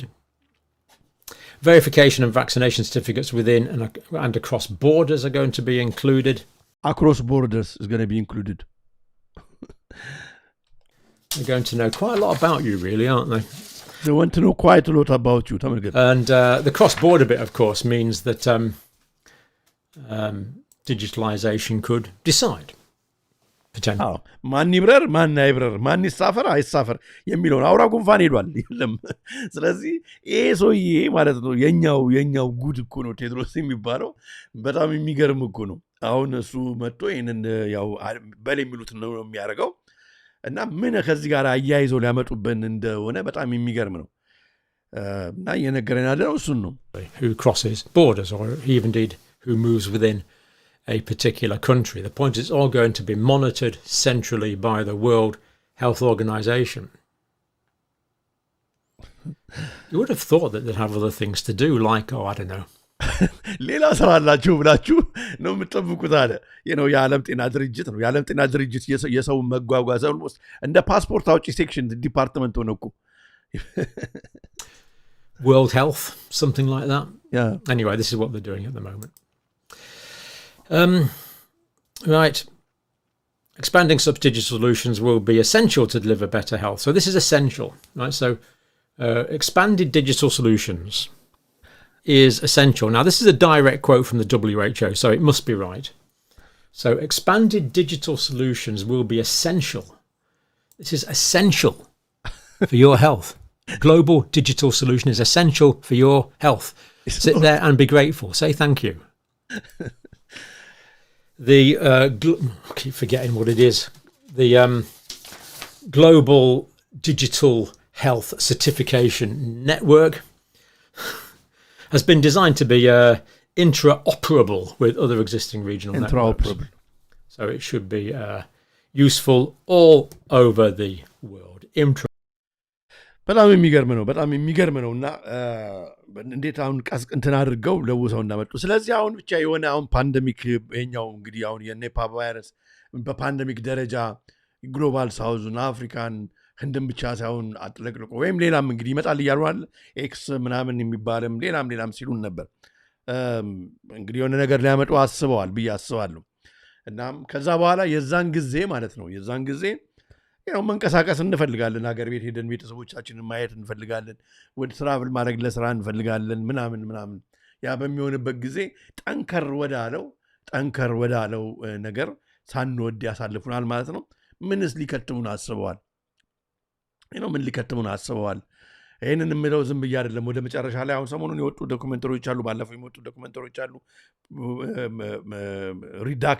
ሪዳክትድ ዩቲዩብ ላይ ብታዩ በዛሬ ዕለት ነው በትናንትና ዕለት የተሰራ ፕሮግራም አለ።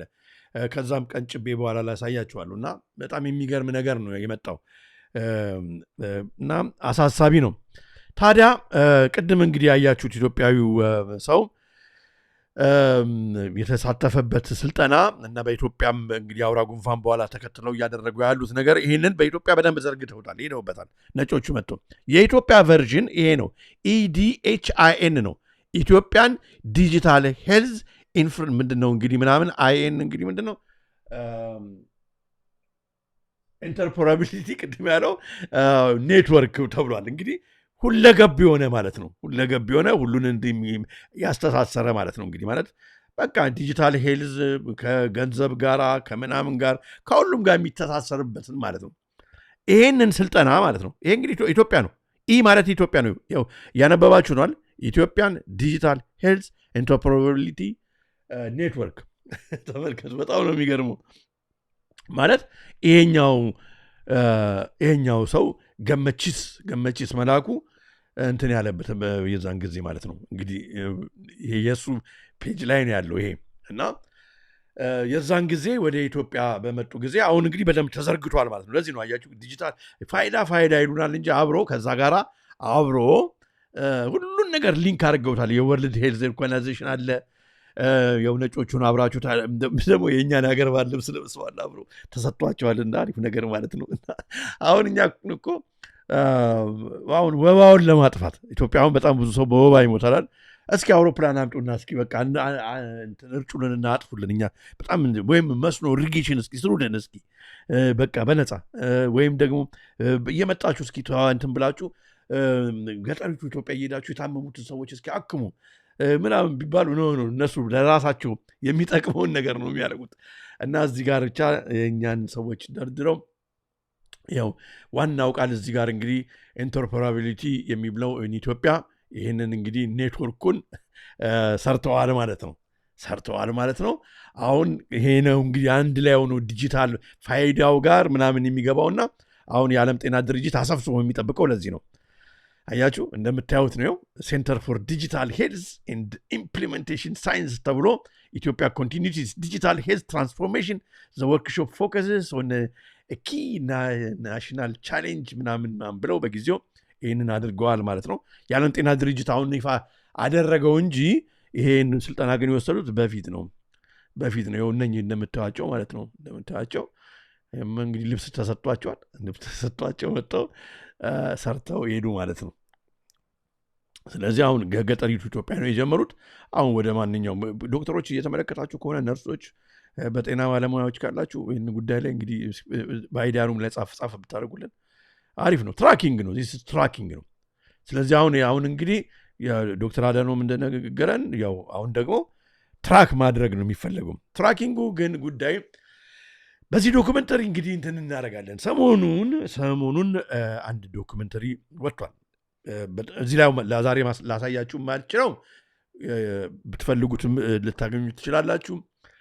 ከፈለጋችሁ ዩቲዩብ ላይ ዳይድ ሰደንሊ የሚል ዶክመንተሪ ተሰርቷል።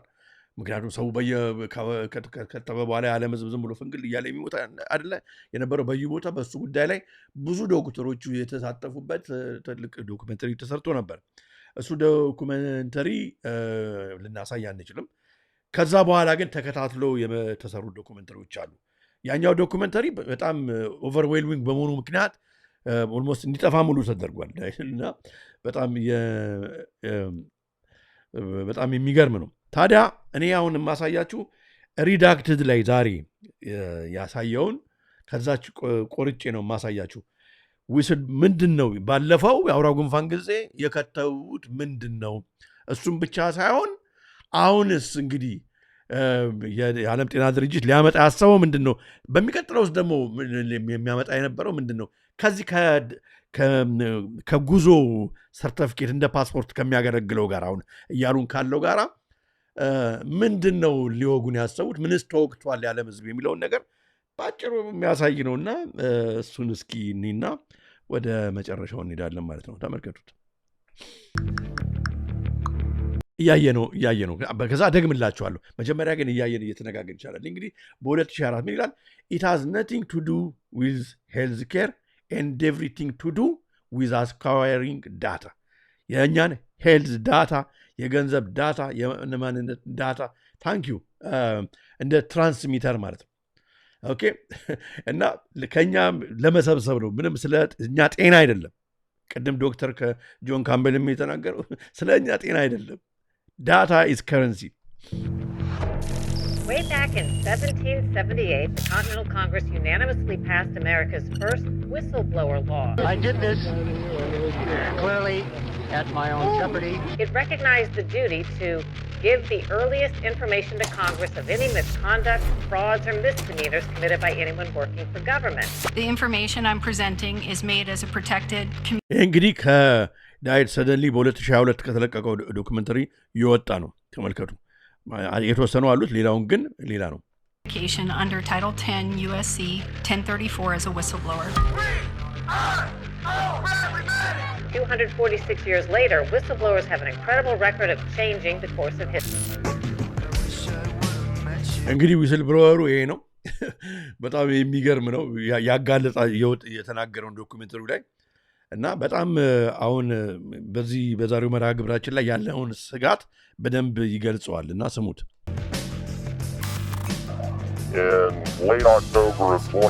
እንግዲህ በ2019 በሎክዳውን የገባ ነው ካስታወሳችሁ 2020 ነው።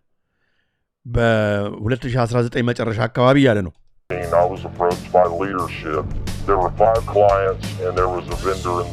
እንግዲህ እነኚህ ናቸው የቀረቡት። ይህን ሰውዬ እንግዲህ በጣም እንግዲህ ኤክስፐርት የሆነ ሰው ነው። ምን አሉት? በ5 ክላይንትስ እንግዲህ እነኚህ 5 ክላይንትስ ትላልቅ ተመልከቱ። የአሜሪካ መንግስት፣ የሜክሲኮ መንግስት፣ ምናምን ትላልቅ እንግዲህ እንትኖች ናቸው።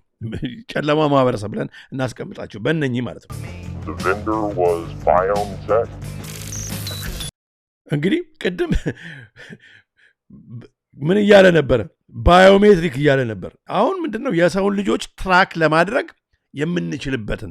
የምንችልበትን የሰው ልጆች እንዲከተቡ የሚደረግበትን የሰዎችን እንቅስቃሴ ለመቆጣጠር ማለት እንግዲህ ትራቭላቸው ማለት ነው። እሱ የሚደረግበትን መንገድ በዛ ምን ልትረዳ ትችላለህ ማለት ነው። እንግዲህ ተመልከቱ፣ ገና አውራ ጉንፋን ሎክዳውን ሳንገባ በፊት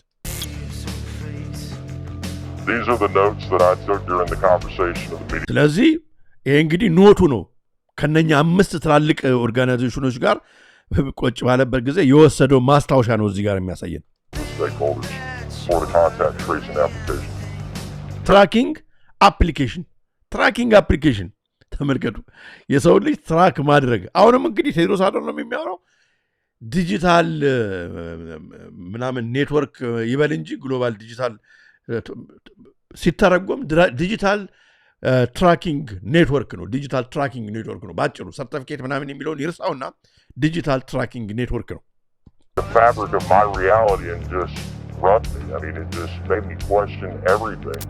Government is going to grant themselves powers unilaterally to create greater control over American society and global society. ስለዚህ ትራምፕ አሁን የወጣው ለዚህ ነው ብዬ ነው የማስበው። ታያችሁ አሁን እንግዲህ የዓለም ጤና ድርጅት ስር የዓለም ሰዎች ናቸው ያሉት እና ትራክ ማድረግ የሚፈልጉት የአሜሪካን ሶሳይቲ፣ የአሜሪካን ቢሊዮነሮች፣ የአሜሪካን ሀብታሞች፣ የአፍሪካን፣ የኤዥያን የማንም አይቀራቸውም ቢሊዮነሮቹ ማለት ነው። ትራምፕ ደግሞ የሚፈልገው አሁን የወጣበት ምክንያት ሌላ ዓላማ ኖሮት ሳይሆን አሜሪካ ትራክ እንድታደርግ ነው የሚፈልገው። ኮንትሮልን እንዲጋሩት አይፈልግም። ለዚህ ነው አሁን ወደ ኢትዮጵያ መጥቶ ከኢትዮጵያ በጣም የኢትዮጵያን ሕዝብ ትራክ ማድረግ ይፈልጋል። የአሜሪካ መንግስት የተመረጠ ሕዝብ ነው ጌቴ፣ ትራክ ማድረግ ይፈልጋል። ለዚህ ነው አስቀድሞ መጥቶ ኢትዮጵያ ከአሜሪካ መንግስት ጋር ስምምነት ካደረገች ይህን ያህል ብር እንሰጣለን ብላ ያሉበትና የጤና ሚኒስትሯ እና አህመድ ሺዴ ያን ሲፈራረሙ ያያችሁት ለዚህ ነው። አሁን ተመልከቱ። COVID is critical because this is what convinces people to accept, to legitimize. Upload complete. ተመልከቱ። አውራው ጉንፋን ያስፈለገበት ምክንያት እንደ ወረርሽኝ ተደርጎ የተቀረጸበት ሰው እሺ ብሎ ያስፈልጋል ብሎ እንዲቀበለው ነው። ግን ዓላማው ግን ስለ ሌላ ነገር ሳይሆን ሰውን ትራክ ለማድረግ ነው። ምን አይነት ትራክ አድርጎ ሰውነቱ ውስጥ የሚቀበር ነገር አድርጎ ትራክ ለማድረግ ነው። አሁን እኮ ወደዛ ነው እየተሄደ ያለው። ስሙት። Total biometric surveillance. ባዮሜትሪክ ሰርቬይለንስ ትራምፕ የሚያለው እሱ ነው። ባዮሜትሪክ ሰርቬይለንስ እንቅስቃሴያችንን የት ገባ የት ወጣ ሊሆን ነው። ከዛ ደግሞ ይህን ካልታደረግ አትበላም፣ ይህን ካልበላክ አትጠጣም፣ ይህን ካልደረግ ትራቨል አታደርግም ሊሉ ነው። It's always the data. It's the crack cocaine of Silicon Valley. የሲሊከን ቫሊ የሚፈልጉት ከምንም በላይ ክራኪን ኮኬን እንደ ክራኪን ኮኬን አዲክት እንደሆነ ሰው የሚፈልጉት የዓለምን ሕዝብ ስለ ሁሉም ነገር ያለን ዳታ ነው እያለች ነው። We are already living inside the architecture of totalitarianism. We need not just to monitor people, we need to monitor what's happening under their skin. ሰውን መከታተል ብቻ ሳይሆን የት ሄድ ገቡ ሳይሆን ሰውነታቸው ውስጥ ሁሉ ምን እየተካሄደ እንዳለ ሁሉ ኮንትሮል ማድረግ እንፈልጋለን። we want to see, we want to know. በጣም የሚገርም እኮ ነው ወገኖቼ። And tracking devices are embedded in the vaccines. MAC addresses that are... ስለዚህ የተከተብነው እንግዲህ according to the documentary ነው። ትራኪንግ ዲቫይስ እንግዲህ የተከተባችሁ ልንድሮን ትችላላችሁ። ይቅርታ መናገር ያለብኝ ያለውን ዶኩሜንተሪ ነው የምናገረው። ትራኪንግ ዲቫይስ ሰውን ትራክ የሚያደርጉበት ኦልሬዲ ከተዋል ነው። ይህ ቺፕ አይደለም ግን ትራክ የሚያደርጉበት የትገባ ይወጣ ልክ እንደ ሳተላይት ኔቪጌሽን ሲስተም በመኪና የት እንደምትሄድ ምናምን እንደሚታወቅበት ማለት ነው። ይሄ ልክ እንደዚህ ሞባይሉ ላይ እንደምታዩት ማለት ነው። እነዚህ ሰዎች ነው የሚከታተሉት። ተመልከቱ። በጣም የሚገርማችሁ ዶኩመንተሪው ላይ ማለት ነው እነኚህ ሰዎች የአውራውን ጉንፋን ክትባት ተከተበው የሞቱ ሰዎች ናቸው። ዶኩመንተሪው ላይ ሞተው ተቀብረዋል እኮ ግን በዚህ አሁን ዲክቴት ማድረግ በሚችል ማለት ነው መሳሪያ ይዘው በመቃብር ቦታዎቹ ጋር በሚንቀሳቀሱ ጊዜ የተከተቡ ሰዎች ውስጥ ያለውን ትራንስሚተር ወደዚህ ሪስፖንድ ያደርጋል፣ ያነባል። Someone explain to me why we're getting EMF emissions off grave inside of a Faraday cage, please. So we've seen the reports of individuals having unlicensed MAC addresses post-vaccination. I've seen evidence of that myself. One of the requirements that it just changed the entire course of the conversation and frankly my life, that's when lipid nanos came into the conversation. These are not vaccines, these are not biological. As you go through the patent in section 219, it explains how they are self-assembled nanoparticles and they're fully programmable. ደግሞ የሚገርማችሁ ፕሮግራመብል ነው። እኔም ከዚህ በላይ ላሳያችሁ አልችልም። በጣም የሚገርም እና አሁን የሆነ ነገር የበፊቱ ያለፈው አልፏል። ከዚህ በኋላ ግን ሊያመጡ የሚያስቡትና አሁን እንግዲህ ምንድነው ሊከትቡት የሚያስቡት ነገር አለ። የሆነ ወረርሽኝ አለ፣ እንደገና ሊከትቡ የሚያስቡት አለ። ግን የሚከትቡትን ነገር የሚያመጡት የሚቀጥለውን ለመከተብ ካሁኑኑ ማለት ነው አስቀድመው ያልተከተበ መጓጓዝ አይችልም። ያልተከተበ ከአንድ ሀገር ወደ አንድ ሀገር መሄድ አይችልም። ያልተከተበ ገንዘቡን ማውጣት አይችልም። ያልተከተበ ምክንያቱም ዲጂታል ዋለት ላይ ነው ሁሉ ነገር የሚከተተው አይደል? ያልተከተበ ገንዘቡን ማውጣት አይችልም ምናምን የሚለውን አካሄድ ለመሄድ ቴድሮስ አዳኖም መጥቶ እዚህ ኢንተርፕሮፐራቢሊቲ ምናምን ማለት ጀመረ ማለት ነው። ይህንን አሁን በ2026 ጠንክረን የምንሰራበት ነገር ነው አለ ማለት ነው። አሜሪካም ደግሞ የራሷን ቨርዥን ይዛ እየተንቀሳቀሰች ነው። በዚህም አልን በዛ አሁን እንግዲህ ያንን ኢንፍራስትራክቸር ከዘረጉት በኋላ ማለት ነው አንድ በሽታ ዓለም አቀፍ የሆነ በሽታ መጣ። ከዛ በኋላ ይሄኛው ወደኛ ሀገር ወደዚህኛው ሀገር እንዲዘዋወርብን አንፈልግም ይላሉ። ከዛ በኋላ የሚያመጡት የራሳቸው ልክ ያወራው ገንፋን ጊዜ እንደነበረው አይነት ክትባት ይኖራል። እሱን ክትባት አልወጋም ብትል ማለት ነው ባለበት ትቀመጣለ። ሌላ ነገር እንግዲህ ዲጂታል የሆኑ ነገሮችን አትጠቀምም ማለት ነው። እንግዲህ ወይ አትገዛም፣ ገንዘብ አታወጣም፣ ትራቭል አታደርግም የሚለውን ዛሬ እናተኩርበትና ከዛ ተለያይተን ልንቀር ነው ማለት ነው። እንዴት ነው የሚለው ነገር በጣም የሚያሳስብ ነው ወገኖች። ቴድሮስ አዳኖም በራሳችን ሰው ማለት ነው በራሳችን ሰው አሁን ወጥቶ እንደዚህ ይናገራል። ይጠቅማል በሚል አይነት ሁኔታ ሰው አሁን የማይገነዘብ ሰው ማለት ነው እንደ አሪፍ በጎ ነገር አድርጎ ይወስደዋል። ግን እኔ ብቻ ሳልሆን ዶኩመንተሪዎችም እየተሰራበት ነው። ብዙ ዶክተሮችም እየተናገሩ ነው። ከባድ ጊዜ ነው ያለው ከ2026 ከዚህኛው ዓመት ጀምሮ ግን ይህንን የዓለም ጤና ድርጅት አጠንክረን የምንሰራበት ነው ብሏል። እርግጠኛ ነኝ የአሜሪካ መንግስትም ከኢትዮጵያ መንግስት ጋር አሁን የሚሰራው የኢትዮጵያን ህዝብ ዲጂታል ሄልዝ ዳታ በእጁ ማስገባትና ከዛ የራሱ ደግሞ አፕሊኬሽን ይኖረዋል። እሱ ይህን የሚመጣውን ክትባት ያልተከተበ ምናምን ያላለ ወደ ትራቭል ማድረግ አይችልም የሚለውን ሪስትሪክት የሚያደርግበት የራሱን ቨርዥን እንደ ዓለም ጤና ድርጅቱ እንደሚያመጣ እርግጠኛ ነኝ። ይሄ ነው ያለው ሁኔታና በጣም ይገርማል። ለዛሬው ሌሊትም ነው እንግዲህ የዛሬው ይዤላችሁ የመጣሁት መርሃ ግብር ይመስል ነበር። አነሳስቶ ላስጀመረን አስጀምሮ ለዚህ ሰዓት ላደረሰን ለሕያው እግዚአብሔር ክብር ምስጋና ለእሱ ይሁን። በሁለቱ ወገን ድንግል ለሆነች ለእመቤታችን ለቅድስተ ቅዱሳን ለማኅደረ መለኮት ለጌታችን እናት ለእኛ እናት ለእመብርሃን ከነ ልጇ ክብር ምስጋና ለእሱ ይሁን።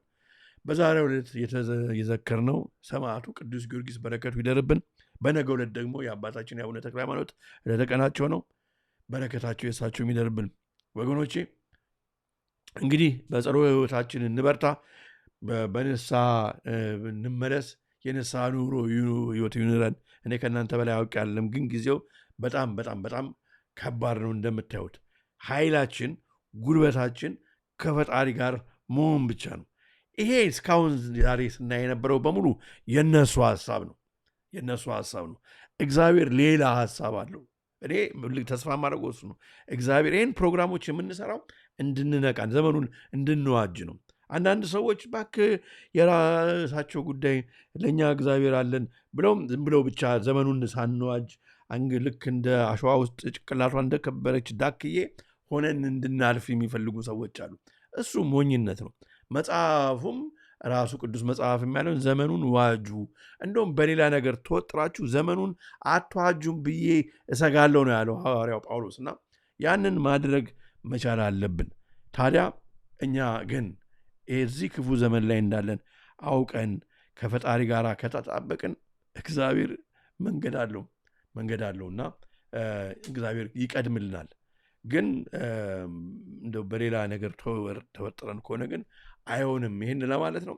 በተረፈ እንግዲህ የጀመርነውን አባቶች እየሰሩ ያሉትን ገንዘብ በማሰባሰብ ፕሮጀክት እኛ የጀመርነውን የልደታ ባታን ለማርያም ገዳም አደራ አትርሱ እና እንጨርስና ከዛ ደግሞ እግዚአብሔር ከፈቀደልን ወደ ሌላ ፕሮጀክት እንሄዳለን።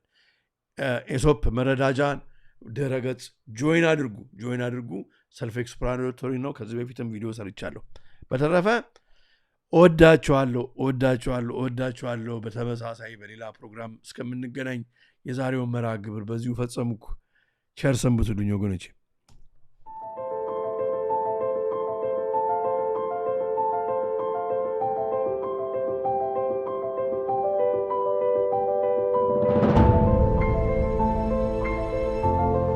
የሰይጣን ትልቁ ችሎታው በዚህ ዓለም ሲሰራና ሲኖር ራሱን እንደሌለ አድርጎ ማቅረቡ ነው።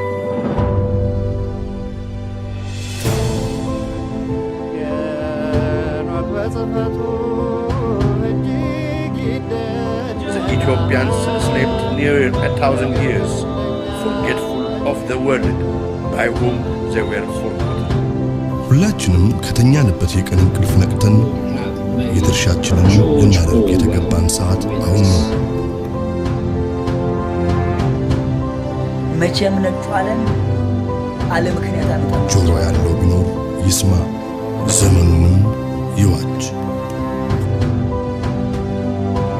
Aesop Ethiopia, the truth shall set you free.